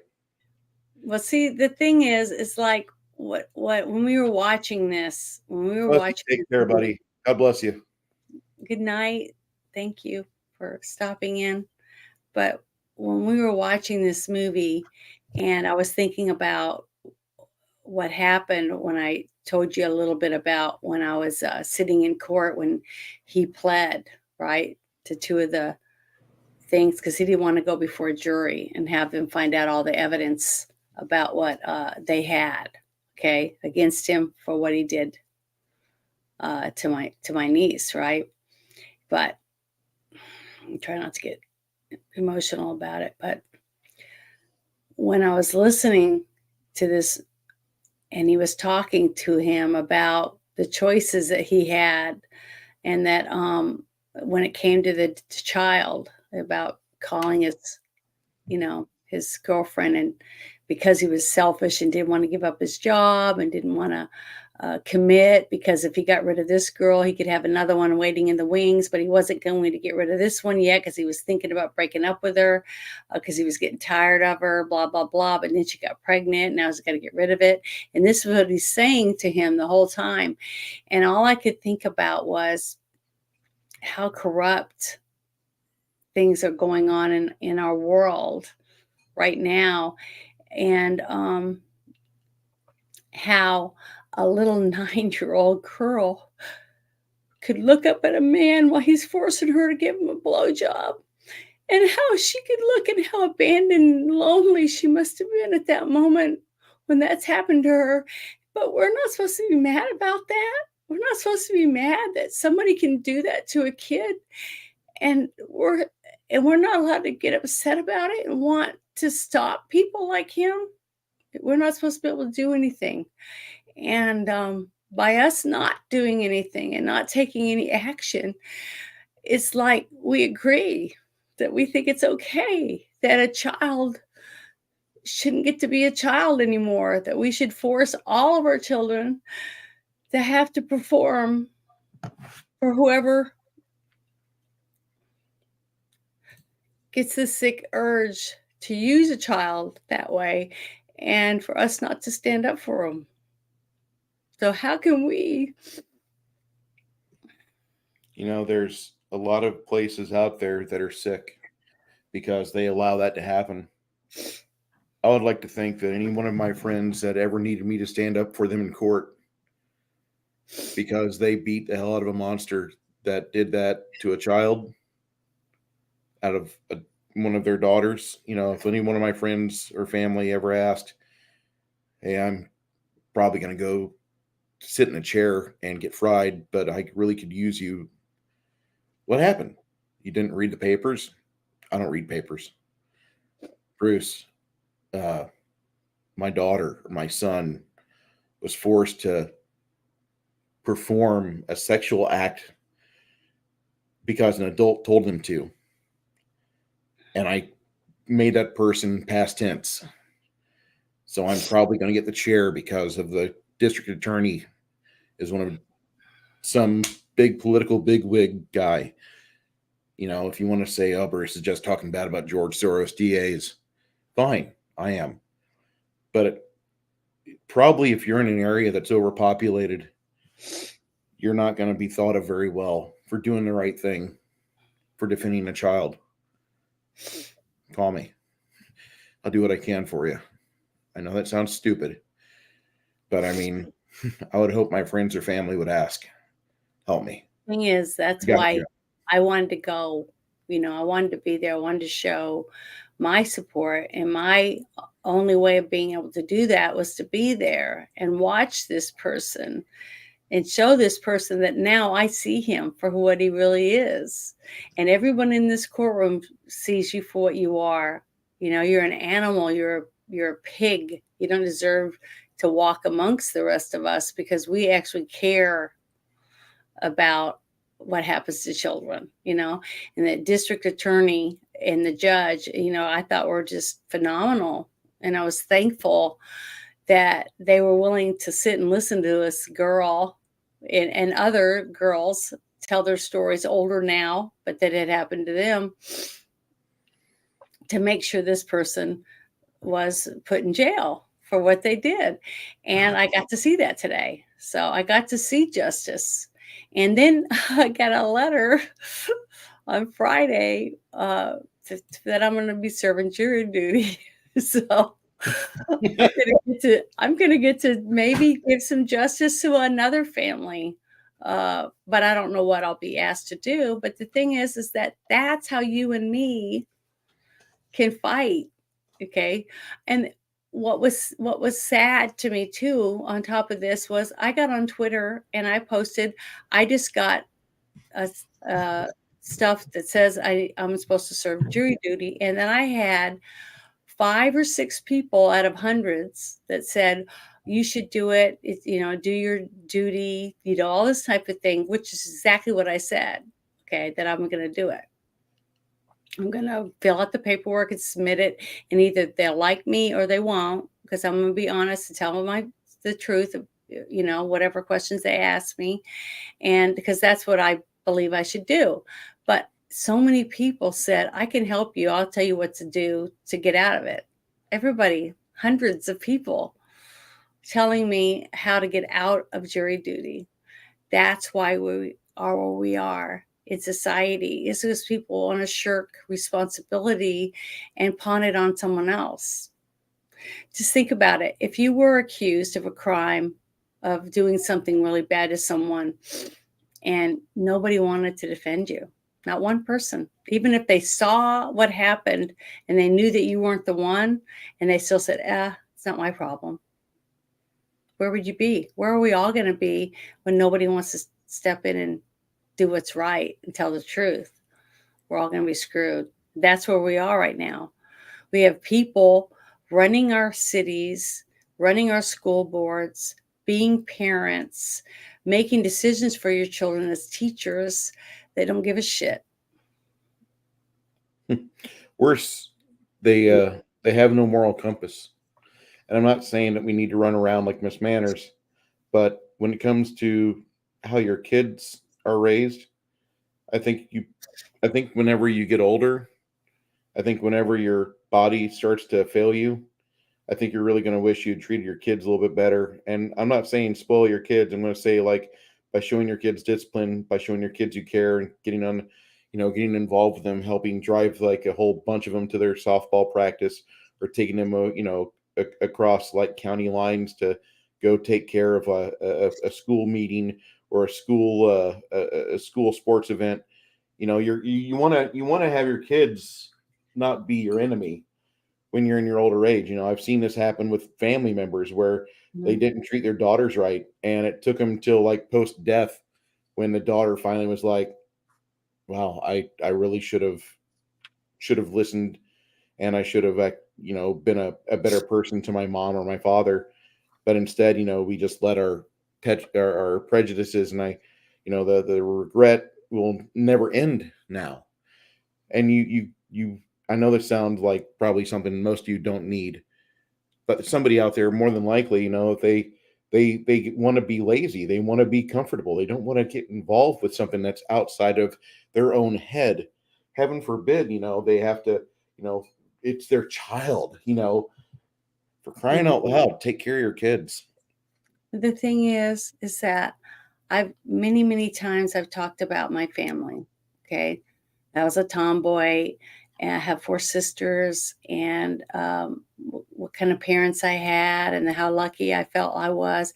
I still feel lucky. I still feel like I had wonderful parents. I had a very good childhood, but it's, this whole thing that happened in my family has made me realize that even though I had the same parents as my other sisters, and I thought the same, um, taught the same moral things, and our responsibilities and stuff. Well, Sandy went with me this morning to court because she wanted to see this guy get what he deserved, because she couldn't go to sentencing because of her job, but she was able to go because it was early in the morning at 9 a.m., and she didn't have to take off from work or anything. So she was able to be there, and she was not happy when she realized that he only got convicted of 2 things, that he only had to plea what he got, and she didn't think it was enough. Okay, she didn't think when she got to, because I had all the paperwork and stuff, and I let her read all the stuff the district attorney gave us, and what had happened and what they were going to use the evidence and all that stuff. And it was really hard, but the fact that her grandmother um, didn't believe her,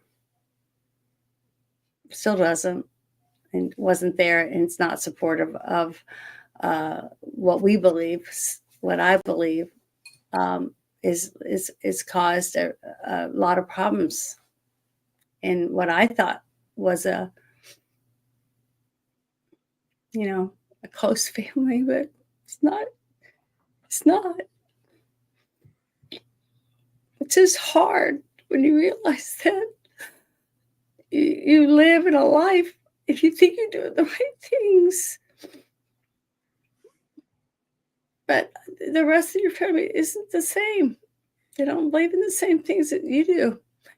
That's a hard thing.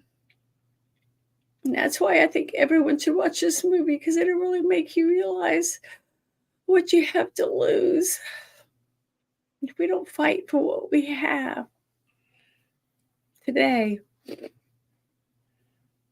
Sorry. It's okay. Um, the movie hit you pretty hard because I mean it spoke to you on a lot of different levels. It's obviously a really good film. I know that sounds like I'm biased. I'm going to give a good rating. You bet your ass I will. It this is one of the films that I don't really like preachy movies. Even when Passion of the Christ came out, I still managed to get kicked out of a theater because I squirted somebody with a ketchup bottle. When you're 29, 28, you're an asshole. Um,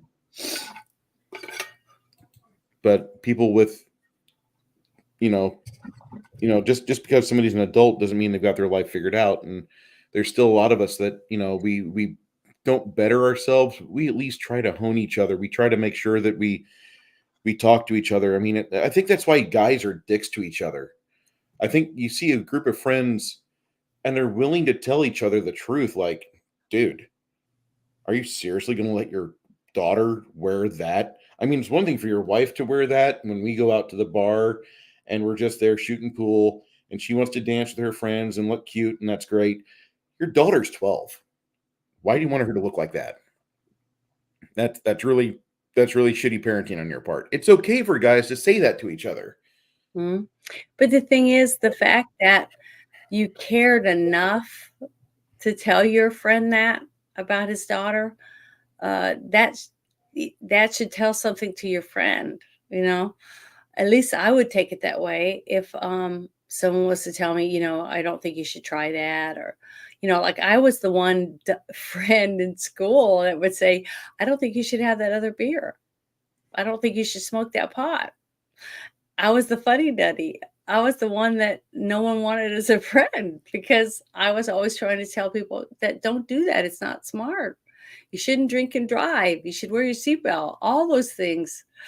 And I think all of us could probably say, there's a point in my life I wish I could go back to, and I could tell somebody, hey, don't get behind the wheel. You're going to die because you're a shitty driver when you're sober and you're drunk as shit right now. I think there's plenty of us that could that have that little pang of regret. Like, maybe if I would have been a dick one more time to that guy, he'd still be alive. And I think that probably isn't something that everybody wants to hear. But I think all of us, especially it's getting around the silly season when we're all supposed to be getting together with family and friends. My mom and dad, God bless them, they've got me. Uh, I'm no surprise an only child, and there's a lot of other things that are behind that, but we won't go there. My parents, thank God, live in an area where they've been active for like 50 years. And so they've got their roots down and they've got their social structures. They've got their sisters, their brother, actually their sisters. My dad's brother's been gone for a few decades. Um, there's just there's a sadness at the holidays as each one approaches because you start like you weep nostalgic. Like, I wish my grandmother was here. I wish my brother was here. I wish my father wasn't such a doddering idiot, or I wish my mom was able to like get out of her wheelchair. And we start thinking of these things that we don't have. We should be thankful that we still have those family members to give a hard time to. I missed seeing my parents this week because 1,000 miles between us. Got to see them on video. Pretty happy. Uh, I wish everybody had the relationship with their parents that I've got because I feel very special. I can call my parents at the end of every workday and they talk to me on the way home as I try not to throttle other drivers and try not to edge other drivers off the road. But I live in a shitty driving culture. I'm sorry, guys. It's San Antonio. For those of you that know the place, you know the place. I I grew up in a very blessed environment, and I mean that by the most sincerest means. I got a chance to grow up with dogs. We had family dogs. We the first house my parents got, we were renting from a guy, and there was 3 dogs on property. One of the dogs was female. One winter we had 11 dogs on the property. I was the happiest 4-year-old kid out there. And I mean my life was pretty much just like that, a stupid storybook. And then Mhm. once I got in the real world, and like all of my friends are divorced parents, or not divorced parents, but they're the children of single parents. And I realize like I'm pulling groups of people together as I go from area to area, circle to circle. I keep getting the same group of people where like most of them are pretty all right. They've gotten good with what holes in their family might not have. They might have had both parents, but they didn't have their grandparents, so they had other things going on. But like there was always like you could see the bad news bears in most of the circles that I ran with, and it was really weird how those circles were. And I want to say storybook because, like, for crying out loud, I live 3 hours south of where Chris Columbus and John Hughes were writing movies and making blockbusters. So, like, they pretty much captured most of Illinois' culture. But those days are gone. And I'm almost 50. Most of the people I talk about are gone. And I'm lucky to still talk with my parents every day. My uncle just died of brain cancer in not just died, 2017. Another relative was really sick over the past weekend, and thankfully she got better. But it's just been one of those things where you know we got one more big holiday to push through, and then we're at a silly season. But the first holiday I think a lot of people neglect is Thanksgiving because it's supposed to be the time where you're thankful for the things you've got, and it's really hard to say that in one mouthful, and then the next, I turn over to Janet, and she expresses courtroom drama that she rightfully has a reason to espouse because she wants to get it off her chest. But I want you guys to understand that our lives are fairly much radically different, but they're still like we're still really good friends. I still listen to her on a lot of different avenues, and I hope that if she ever has a problem with things, she can at least come to me as a friend. Like, I need you to listen, and I hope everybody has somebody like that. I hope you guys in chat have somebody like that to where when your shit falls apart, you just got somebody that's going to put aside, okay, what do you need me to do? And they don't need much. Just listen to them. Mm-hmm. Because otherwise they're going to unfray. They're going to untangle and they're going to be a mess. And it's easy to do that this time of year. Mm-hmm. It's important. If you got family that's close, that's great. It's hard to keep that going. I know for a lot of people, as things are unraveling in America and the rest of the world, people are getting their wagons packed up and they're going to greener pastures. I get it. You need to foster good friendships and relationships no matter where you're at. It's hard to do that when you have things in your life that drag you down. It's hard to do that when you're reaching for your phone. I got to go to Reddit, r thick or r sex or r whatever it is, whatever fetish you've got. It's hard to do that whenever you're like, I could really ignore all this and just like grab a blunt. I could really ignore all the problems in my close family right now and just grab some beer and just get obliterated and numb to the rest of this shit. I really hope you guys don't have that. Everybody has to wake up. And I really hope you guys, if you need somebody to talk to, you know who you can go to. I hope you've got somebody with in your phone contacts. You've got somebody you can like touch base with. There's people on my phone that every week I'm asking them, hey, if we haven't talked, give me a status update. What's going on? Because they weren't at risk, but I don't want them to get at risk. I don't want them to have problems. And I think that's how you're supposed to do that. You don't have to be super close with everybody, but with at least 4 other people, you want to be like brothers. You want to be like shitty uncles to shitty nephews or family. You want to be to where you're discussing things with people and you're very realistic about your behaviors or goal setting if you're that educated. And I think that's important. You have to have that because we are social creatures. As much as we want to be antisocial and just live on our farm and not deal with people, you see Janet run into the city 3 times a week, 4 times a week to do her burnouts at the gym. She bumps into people. She's social there. 99% of the people she bumps into have no idea what she does here on the web. they have Yeah, no idea. but They have I no idea don't the talk creative about genius it. she is. I don't don't talk about a lot of things. You really But don't have you don't really have to self-advertise like the rest of us do. Oh yeah, I've got a YouTube channel. My name's Bruce. Yeah. Janet puts her stuff out there and it just fucking just it's a light and there's moths all over it. We just swarm right to sometimes it. I'm not I'm just a person like, like everyone, all of us, we all need we need someone, we need someone to be friends with. We need family. We need other people to socialize with. It's very important. I really believe that. But one thing I wanted to bring up before I got, sidetracked with my feelings was the one part in the movie that I thought was very important, and I was looking for it while you were talking. Was uh, according to an onset exorcist, one of his favorite scenes in the film, because of its realism, was when the weary psychiatrist expressed, "I didn't know I was in a fight." And the demon said, "That's why you're losing."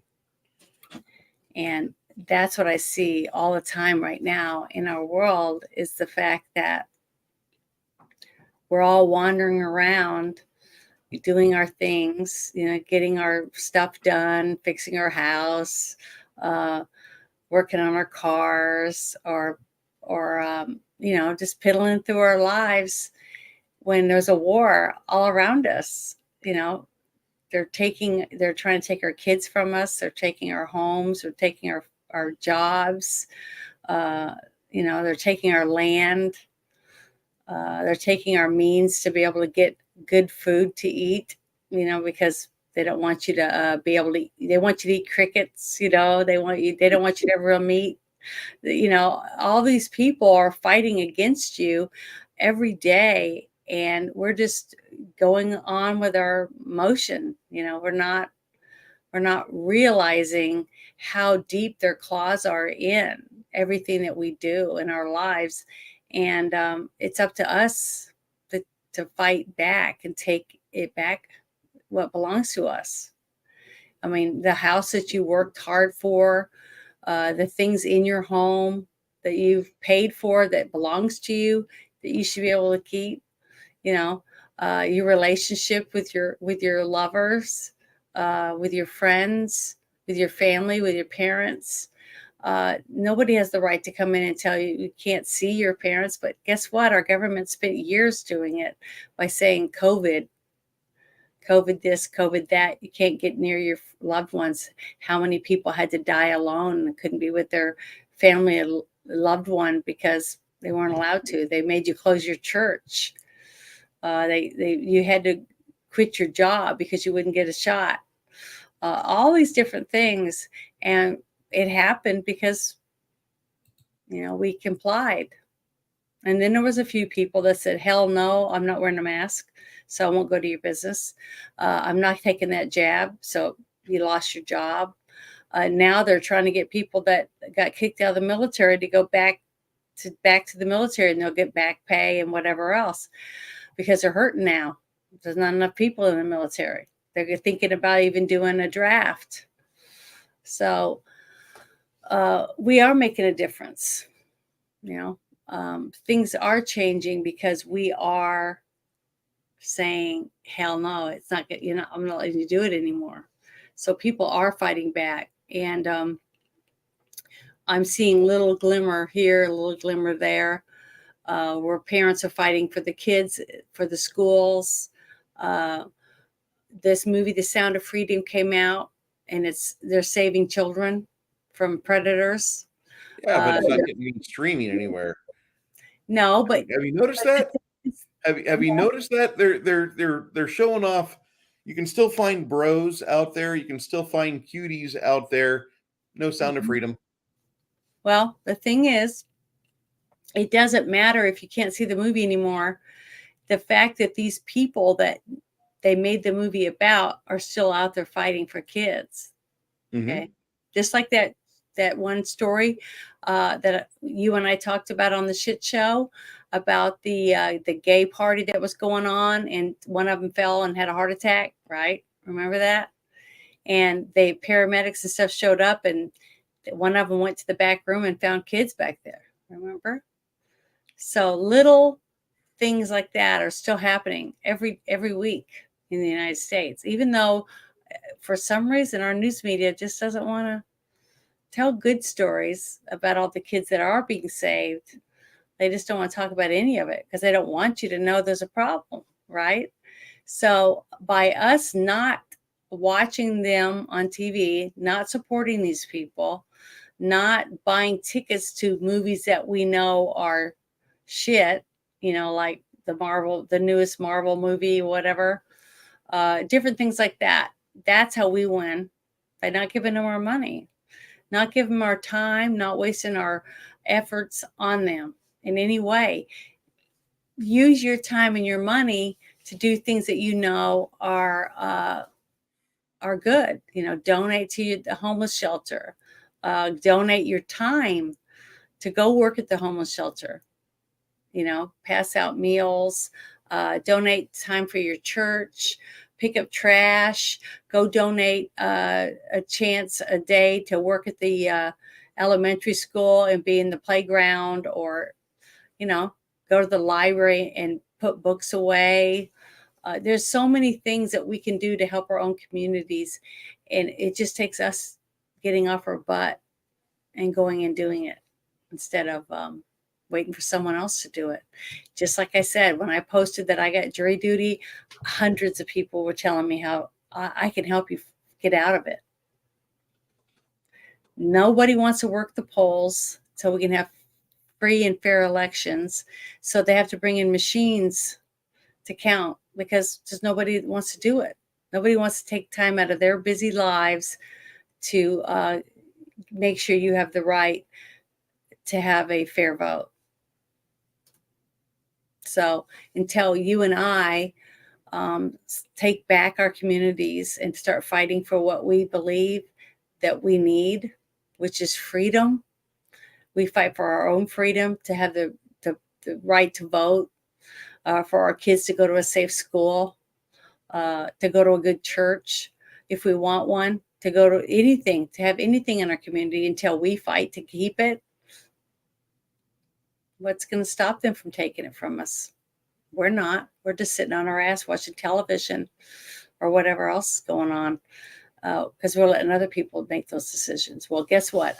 I filled out the paperwork and I turned it in this morning to work, to be able to do jury duty. So hopefully I'll be able to give somebody like you and I that's accused of a crime, a person that really gives a shit about the truth, to listen to the evidence and make the decision from that. And so whoever I'm going to be on a jury for, I hope they appreciate that there is people like me that still want to do the right thing and want to see fair. Because if it was me, I would hope that I'm going to get a jury of my peers that actually give a shit about truth. And that's what I'm going to do it for that. So if more people would do that, I just think that we'd be better off. Our whole society would be better off. The whole world would be better off. But I don't know. I don't know if we have enough of us to do it anymore. I just don't know how long we can limp along anymore. Have a good night, lady. Thank you, sir. Good night. I don't know. I don't know. I don't want to look at this as like we're going to lose. I know that. No, I think we can win. I think we can as I well. still do. I some bad things happen in my family that open my eyes, that even when you think you're surrounded by good people, you realize that when something happens, something bad happens, who the good guys are and who the bad guys are. And sometimes you're going to be shocked. Well, you find out who some of them are. And it's not fun. But it can happen to anyone. But it's up to us that's left to try to do something about it. Yeah, that's so true. Right? Tonight's discussion has been a lot of more personal items than what usually we espouse. And for those of you that are just now, this is your first time visiting a girl, a guy, and a movie. We usually do get sidetracked. That just a quick note from the creator here, the OP. I would like to say I thank you for being here. Um, Appreciate you all being here for the time you have. If I could have those of you in chat go ahead and give us your scores if you are familiar with this movie. If you've seen Nefarious, go ahead. Whatever rating you use, thumbs up, thumbs down, percentage score, report letter grade, whatever you give for a score, that's what I want to know. We'll read it. We'll discuss your thoughts. That's one thing I want to hear from you guys. While me and Janet are getting everything behind the scenes, we're getting ready to wrap this up within the next 25-30 minutes, because we will probably want to wrap it up in the next 10 minutes or so, but there's also the fact that we talk and therefore we bunny trail. Janet, next time we do a movie festival, do you want to stay with Sean Patrick Flannery because you appreciate his movies, or do you want to pick another author, another No, actor? I think it's your turn to pick someone. Well, right now I really can't because we're in December, and our No, I know, but I members mean, the and next our time we do subscribers, a person, I think you should pick someone. we're going to do the December is a month of Christmas movies because is the season. I'm not a super fan of Christmas, as you guys know. I love Christ, despise the marketization and the commercialization of the holiday. I absolutely hate it. Yeah, there's many people that feel that way. Mariah Carey is a succubus. I don't care what anybody says. She's a gosh damn succubus. I just like she starts crooning that song, and like your MasterCard or your Eddie Bauer Platinum Visa comes out, and you start swiping shit that your relatives don't need. You'd be better off spending good time with your relatives and family if you had the time to spend with your relatives and family. Okay, you'd be better off spending time with your friends than by giving them stuff, because more than likely they're like me and they've already got like so much stuff inside their abode. They probably don't need any more stuff. In fact, they probably could have a garage sale or two. Also, I might also say that if any of you guys are looking for someone that does painted miniatures, I am selling miniatures off of my shelf. I know that the steep price, 5 miniatures for $35 plus shipping and handling is a little bit much. Actually, I'm increasing that to $6 for $35, 6 figures for $35.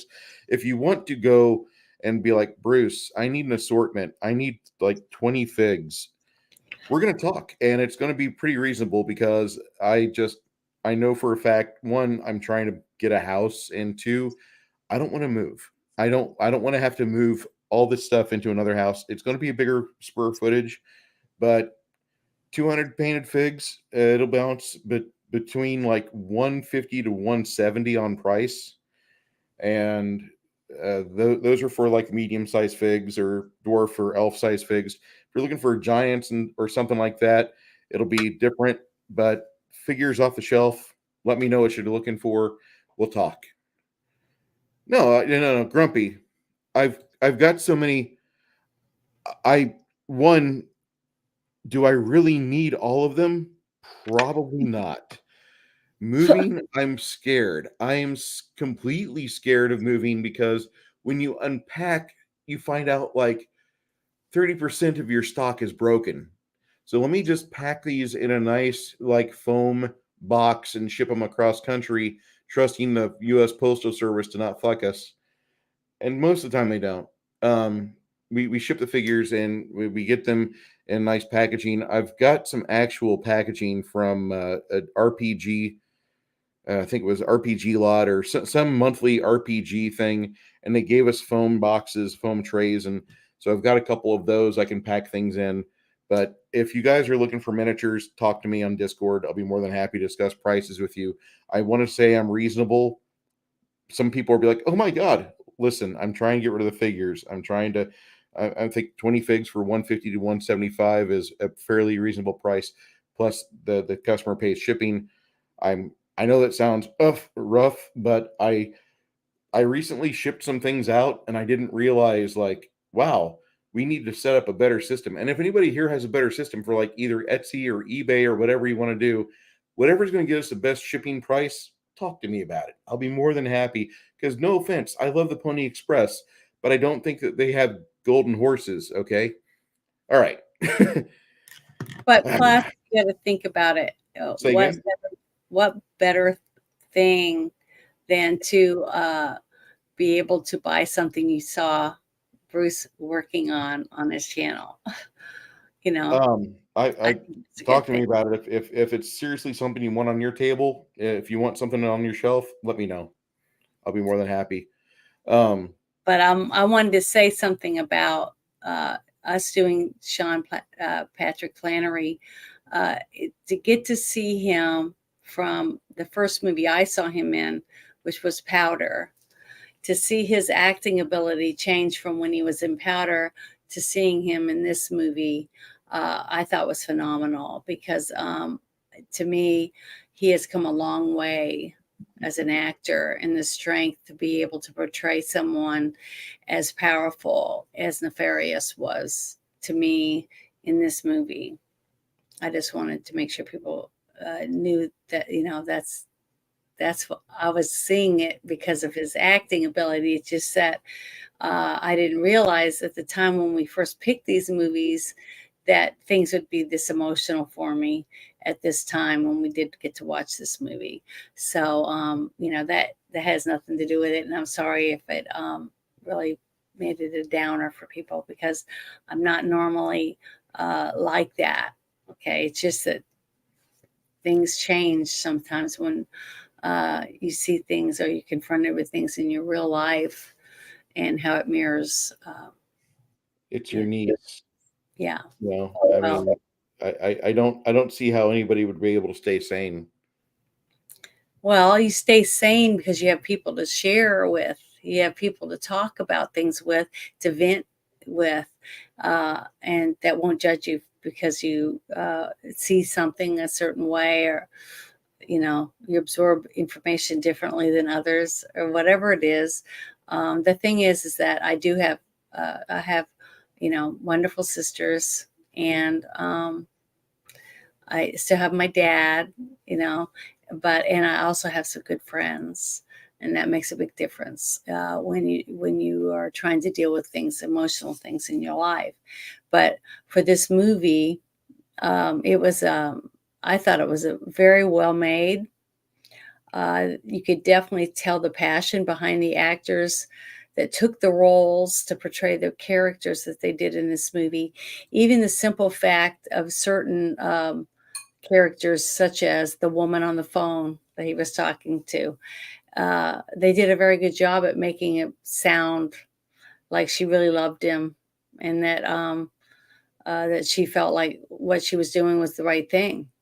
You know, when she was having a procedure to take care of and get rid of her baby over the phone.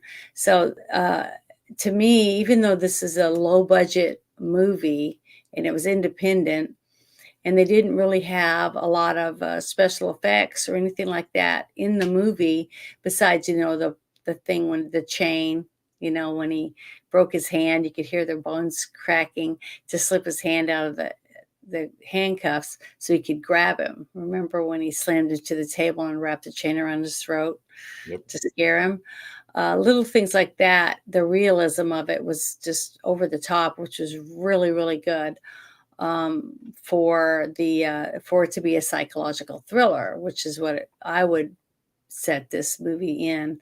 To me, it really didn't lean so much to where it was choking you or beating you over the head with the Bible type stuff. I didn't really see that at all in the No, I movie. didn't either.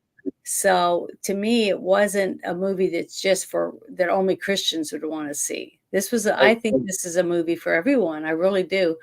About humans making decisions that are not good for their future. not good for them to last very long in the world if we keep going down this path. That's basically what this movie told me.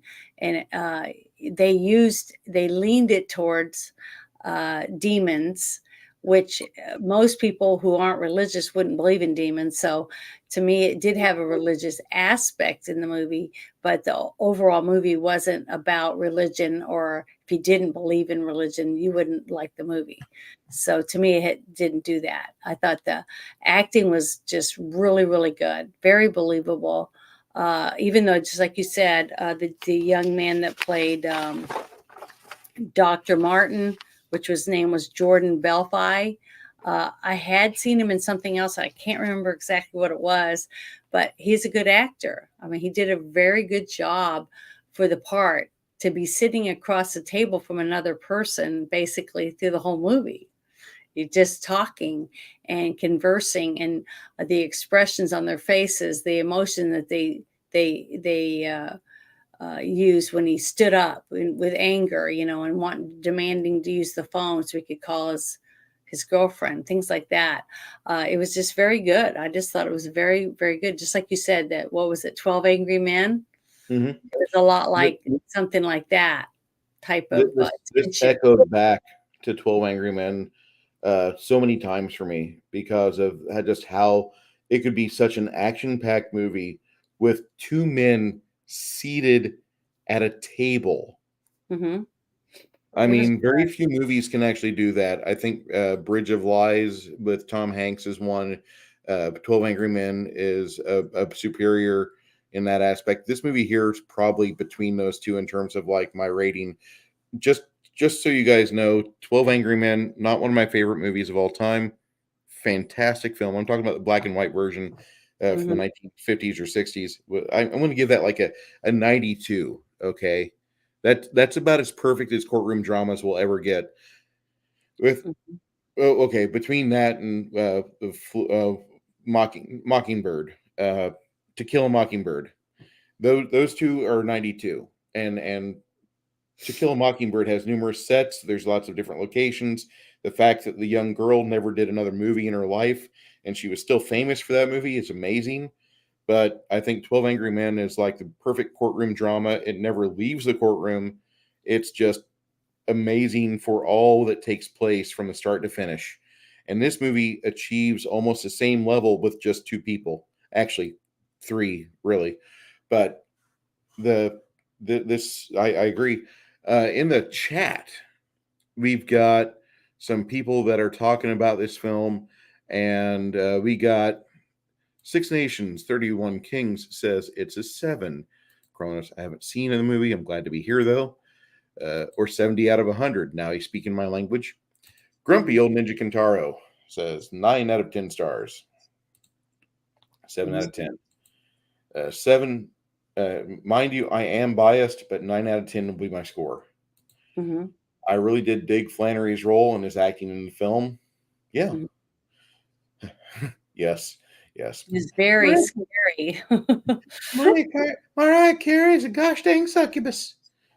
Okay. But yeah, I'm gonna give it a 9 out of 10. And the reason I can't give it a 10 is because there was a few things that I thought were a little bit messed up. One of them was the fact where the demon says something to the doctor about him being 35 years old. Okay. And he yeah. clearly did not look 35. You could tell he wasn't 35. So to me, that was a little, you should never ever use a number like that in a movie, because then you're stuck with trying to make people believe that they're 35 or whatever age that they say in the movie like that. So that was one thing that took me back, because I'm like, he definitely does not look 35 to me, and it made me start thinking about him not being the character that he was, because now I'm looking at him trying to figure out how old he is. You know what I mean? Hmm. So it took me out of the scene when he mentioned that. That was just one. There was a few others, but I didn't write them down. So right now I'm having a hard time trying to remember all of them. But there was a few other things that I just had a hard time with in the way that they decided to do it. One part was where they cut his hair when they shaved his head. Mhm. Uh, I don't know, something about that scene. I just I didn't buy it. It didn't have me pulled in as much. And I don't know if it was just the interaction between the guy cutting his hair and him, whether they didn't have good chemistry or what. I don't know what it was, but to me, the scene, something was not right in that scene. Mhm. I don't know if anybody else noticed that. But then the other thing that really was really bad for me was the fact they didn't put uh, anything over his head when he supposedly was being electrocuted.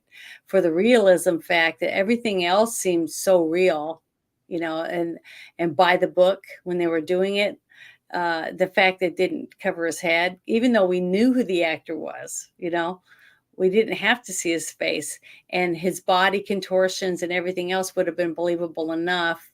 Uh, I don't know. I just didn't like the fact that they didn't cover his face for the electrocution to make it more believable to me. You know what I mean? Because they Yeah. would take a rag, like in the movie. Was it The Green Mile? I think, and Yep. they put the wet rag underneath the helmet to give that collect, the connection for the Yep. electrician, and then his feet were in a thing of water. Yeah. There's certain things that they didn't do in this one when they went over and above what the Call of Duty for the interaction between the two of them at the desk or at the table, and the fact that he broke his thumb and they even made it look like it was all bloody and bruised after he popped it back in with the Yeah, I kind chain. of noticed that. That was just a So a few small. little things that they did, it just took away from the movie when the rest of it was just really, really good. Little things like that were the only things that I saw that why I couldn't give it a 10. But just for the acting ability is the reason, just the acting and the story and the way they portrayed their characters is the reason I'm giving it a 9. I'm not going to rate it a 9 or 90. I think this is a fantastic movie. Hey, American Bob, how you doing? This is one of those movies that, like I said, you sit down with your kids before you have them watch it. Hmm. You Yeah. have them sit there, be quiet, listen to what they're saying. Hmm. Uh, if you've got a teenager in the house, uh, and they like to read, the book is called A Nefarious Plot. Hmm. I think Would you I think rather them read it or would you rather them watch the movie? I would really rather watch them have them read it because I think the book, from what I'm seeing here and from what I've been able to glean online with a few early chapters, it looks like the book does a lot more. It goes into a lot more of just the scope of all the various things that just we take for granted, but they're really not good for our society. We allow them anyway. They're part of our life, and I think I'd rather have that sit in my kid's head than just have them watch the film and have them possibly be distracted. No, no, no. Watch a movie. I the book the book seems more powerful. Now it's kind of funny because one of the things Steve D says is he will not tell the reader how he came into the demonic manuscript that makes the book, but if he sells the movie rights, he will translate that story into a film. Author Steve Deese has expressed he wrote the preface as a joke, not knowing that someday his work would be made into a film. And then also later on, there's a picture of Steve Deese at the 45-minute mark talking to the guard. Dr. Martin's there. And there's an article on the computer monitor announcing a new prison board superintendent. And that's author Steve Deese, the man who wrote The Nefarious Plot. This is a movie that I think should be watched by a family if you've got kids over the age of 8 or 10 and they recognize like just how heavy things can get if they're mature and can handle it. If your kid's reading the books Lord of the Rings or Dune, they're about the right age for this because they need to understand the level and the maliciousness of evil that's in our world today. I know that that might be too much for some people to want to hear, and I've been wrong before, but I would much rather be wrong trying to say, have your kids get exposed to this, because at the very least, they're going to see that you're trying to curate a healthy media environment for them.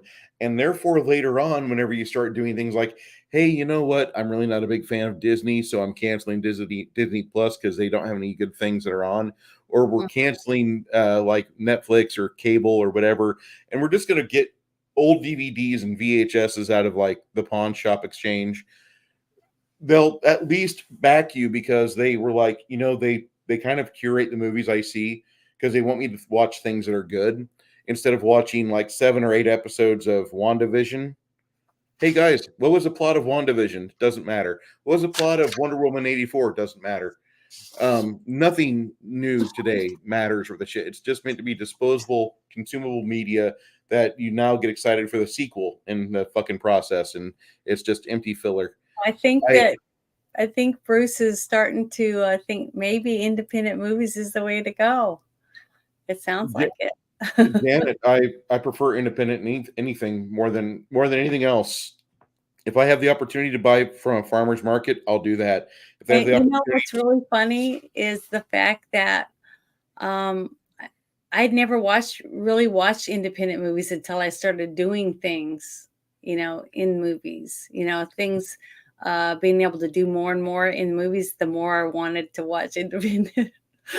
Doesn't that sound terrible? But the no, it fact doesn't. is It that sounds about right. you get to see what a cluster it is. But at the And same time, I don't want them to have control of all of it because they aren't doing it for the right reason anymore. It's not for entertainment, it's for the money or it's for the agenda that the people are pushing that have the money to push the agenda, if that makes any sense. makes complete sense, but you have to But understand, like, there's an individual there, or there's actually like more of a dark soul that's there trying to ruin the populace, and by all the garbage he can put out in the media market, and by all the marketing money they can shove at a crappy product like, say, I don't know, the Marvels.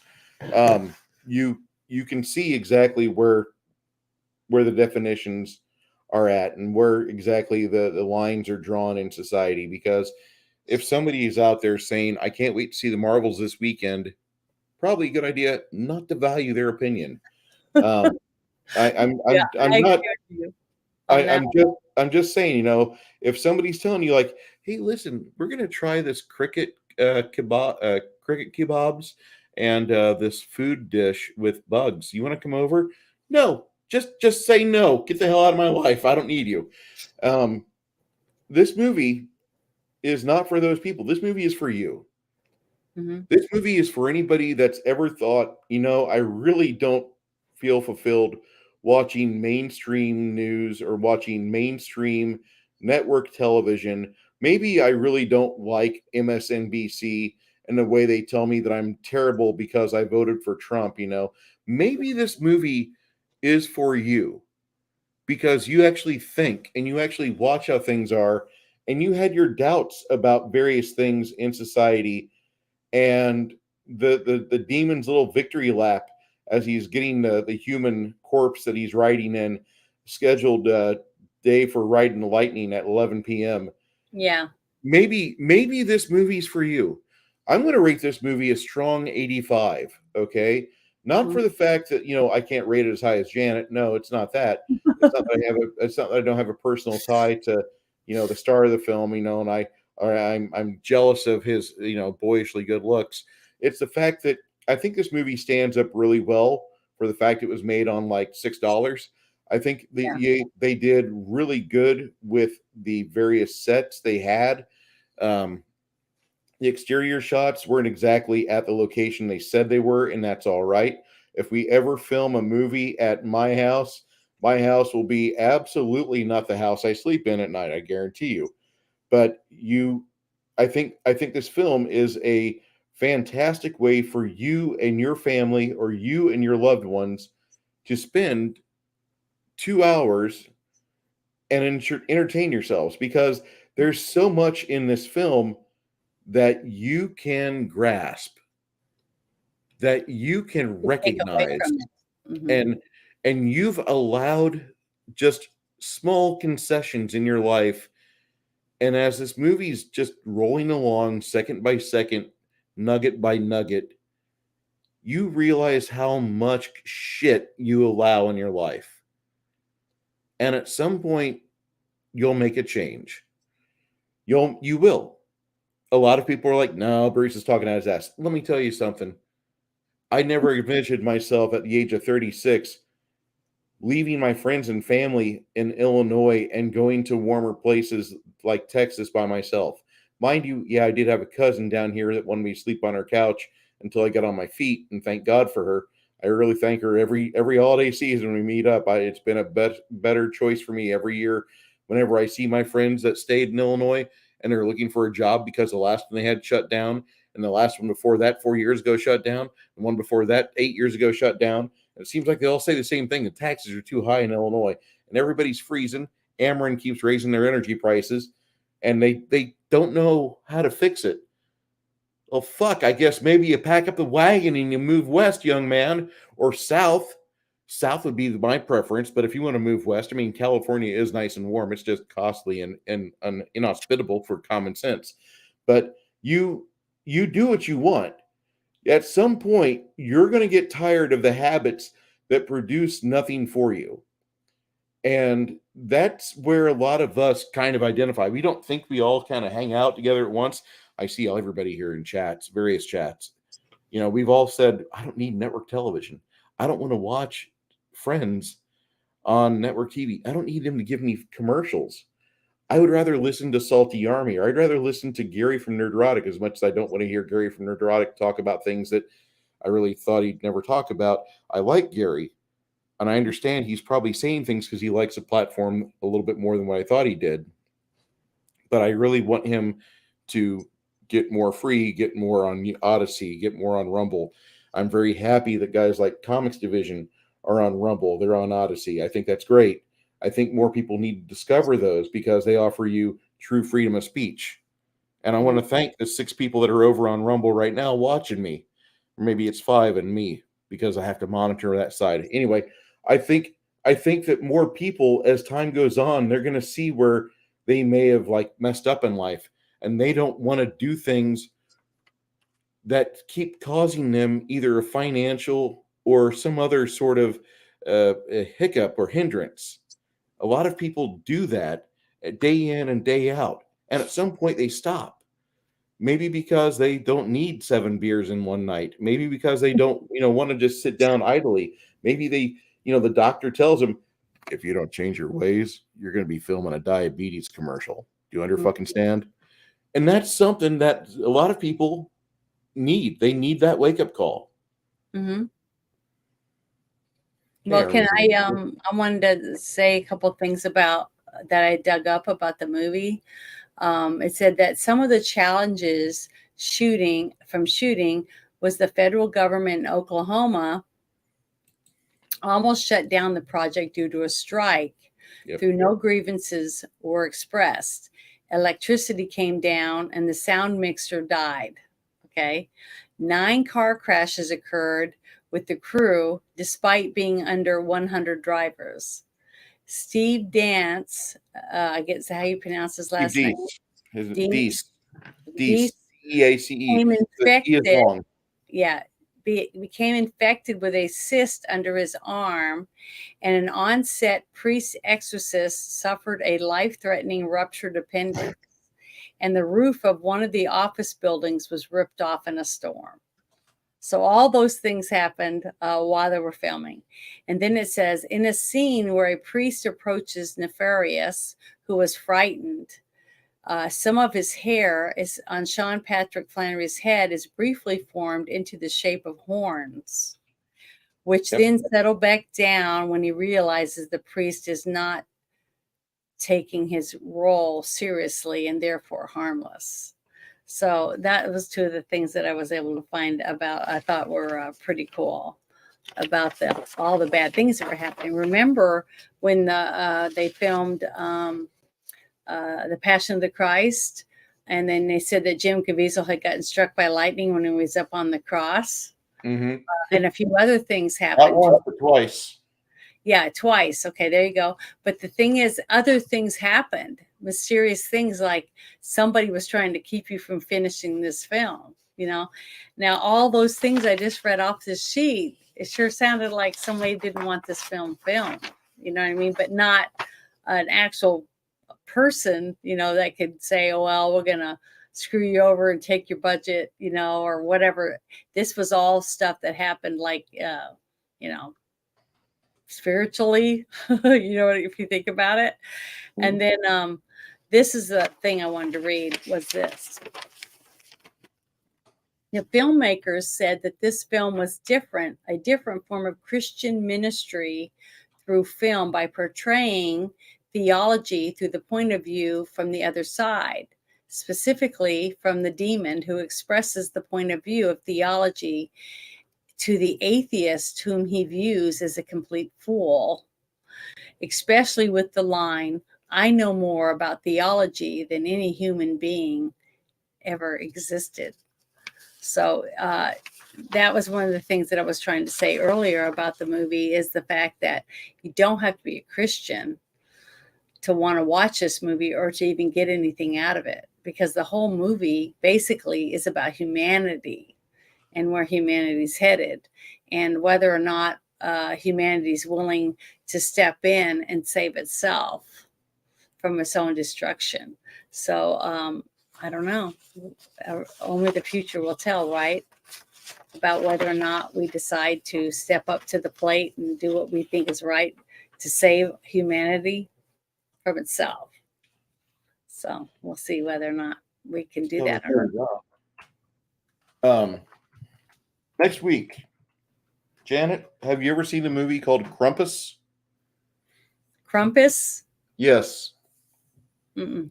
Is it a Christmas movie? It's a Christmas movie. It's a Christmas movie that apparently it's kind of like the Christmas movies like Die Hard is to Christmas movies. Oh, no, I haven't seen it yet. So I guess I get to see another movie that I haven't seen. Yep. You and me, we just keep on turning over these cards with movies we've not seen yet. That's okay. Have you seen it? Nope, never have. Okay, well that's good. That's Well, fun. a friend of mine said, he's like, "Did you ever see The Gate?" And I'm like, "Yeah, I just saw it like 3 months ago in October." He's like, 3 months ago in October? Well, like 3 months ago, September, something like that. There's a sequel I need to see. He's like, don't see that. I'm like, okay, fine. I saw The Gate. He's like, the Krampus movie is kind of aimed at kids, but at the same time, adults can appreciate it. I said, I love a good movie like that. And he's like, it's a Christmas movie, Bruce. And I'm like, ugh. Anyway, I'm not going to go back down that rabbit hole, but that's the movie we're watching next week. Like I said, Janet's movie, Krampus with a K, Krampus or whatever it is. Janet rated this movie a 90 out of 100, 9 out of 10. I rated it 85. This is I rate movies low. Okay, first off, I've never rated 100. The best movie I've ever watched is still Big Trouble in Little China. Oh, and Die Hard. Die Hard gets a solid 92 from me. That's a fantastic movie. So what did you rate Big Trouble in Little China? 98%. Okay. The reason why is that there's a scene in that movie where they filmed and they probably shouldn't have, because Kurt Russell was sicker than a dog shit, and he's brought in during a rainstorm, and they're trying to have a discussion about Lopan, and they just had the girls taken away from one of the brothels that David Lopan has, and David Lopan's like, no, they're not going to sit in the brothel, they're going to come to me. So he sends lightning, thunder, and wind over there to grab them. And so Kurt Russell failed, and he goes back to lay down on this couch, and he's just pouring sweat, like he was just fucked up. Like, you can tell that's not rainwater coming off of him. That's perspiration in a volume that's not meant to be done with anything. He's supposed to be in bed with like a gallon of water and maybe some lemons and a 2 liter of Sprite next to him. and like no expectations for him to do anything else but make those disappear. I think Big Trouble in Little China is probably the best movie ever made. I think that for the fact that it's got the right casting, it's got a good set direction. The cinematography is great. The music is cheesy and wonderful. And when I say cheesy and wonderful, I mean like I love a double cheese pizza. I don't Mhm. give a shit about what you guys like. I don't care if I have a hard time pooping tomorrow. I love me a good double cheese pizza, and I love my movies cheesy as hell. Big Trouble in Little China satisfies that. Plus, it has solid fight scenes, Mhm. and you have magic, and you have good special effects. Like whenever Lopan and David are there with their pinkies interlocked, and they're trying to make each other's demon or little avatar beat up the other guy's avatar, and after like three or four sword swings, they quit, and that magic trick ends. But Mhm. that movie's the most perfect movie in all of movie. Yeah, and yeah, Kurt looks like hammered shit in that scene. He knows exactly what scene I'm talking about. Um, Also, bonus points. You're a fan of Big Trouble in Little China if you've watched the commentary track more than 3 times, Mhm. because that's good. The other commentary track you want to listen to is the Kurt Russell and John Carpenter scene. John Carpenter watch no, Escape from New York, because Kurt Russell's there like a bad enabler, just opening beers and feeding John beers throughout the entire commentary. By the end of an hour and 32 minutes, they're both wasted. I mean, they're it's funny. You know, you hear me say, "Oh, well, you shouldn't drink a lot of beer." Listen, hold on, kids. These guys are there for a purpose, and they're getting paid to do this. They're not hurting themselves. They're getting in a cab after it's done and over with. They're not endangering America. They were able to detox safely without having to use machinery. Somebody else used machinery and got them home safe. I'm telling you this. I know this. But those two just are good friends, and they had a great time filming or recording their commentaries for The Thing, Big Trouble in Little China, and Escape from New York. Escape from New York is probably the funniest. The one that was most informative for me was Big Trouble in Little China. Anyway, back on this movie here. Watch this movie. It's a good psychological thriller. If you haven't seen it yet, this is where me and Janet give you a present. This is where me and Janet, if Grumpy's still in the chat, go ahead, Grumpy, put it in the link. If not, I'll do it. What is it? A link for The things to get? Nefarious, the Yeah. link for Nefarious, because a lot of people still haven't seen this movie, and it is for free. Yep. In at Rumble, right? That link. Yes. Okay. Yeah. Yeah. Let me copy it real quick. Copy text. And you hear me talk as I do this. All right. Escanaba into Moonlight is going to be a December 18th stream. Soy Base Jeremy, which hopefully you'll be there for that. I actually am going to invite you onto the stream with us. Hopefully you don't mind. Yeah. And join us. Talk about the movie. If you have not seen the movie Nefarious, they put it on Rumble, of all things, and they've got a little bit of stuff beforehand, like maybe 10 minutes of just like filler, but after that, that's the whole movie. Mm-hmm. And so that was a presentation. I think it was by the Daily Caller or some other big conservative, quote unquote, conservative media group. Check Mm-hmm. that out. It's definitely worth the watching. Um, Before we adjourn for the night, Janet, Mm-hmm. is there anything that you wish to tell these people that's going on this week? Um, no, not really, except that we're gonna have the Friday Night Shit Show Woohoo! Friday, and then Saturday we'll be playing our game again. So I'm looking forward to it because I'm gonna need it this time. But I'm really sorry if I upset anyone uh, when I got upset and started talking about some of the things that this movie made me think about. But we don't live in a childlike world anymore. We We're grown never ups and have we lived. have to deal with adult things, and it's not always good. Janet, I love you to pieces. You're one of my best friends, and I feel I can talk to you on a level that a lot of other people probably can't. But um, it does me some good to have you as a good friend, because you do try to see the world from a child's perspective. You do try to be, naive as long as you can on things. I'll try to caution my friends not to introduce you to any new no words, because the last thing I want you to do is talk to your sisters about, hey, the guys explained to me what bukkake was. Oh God, Well, I have told one of my sisters about it already, yeah.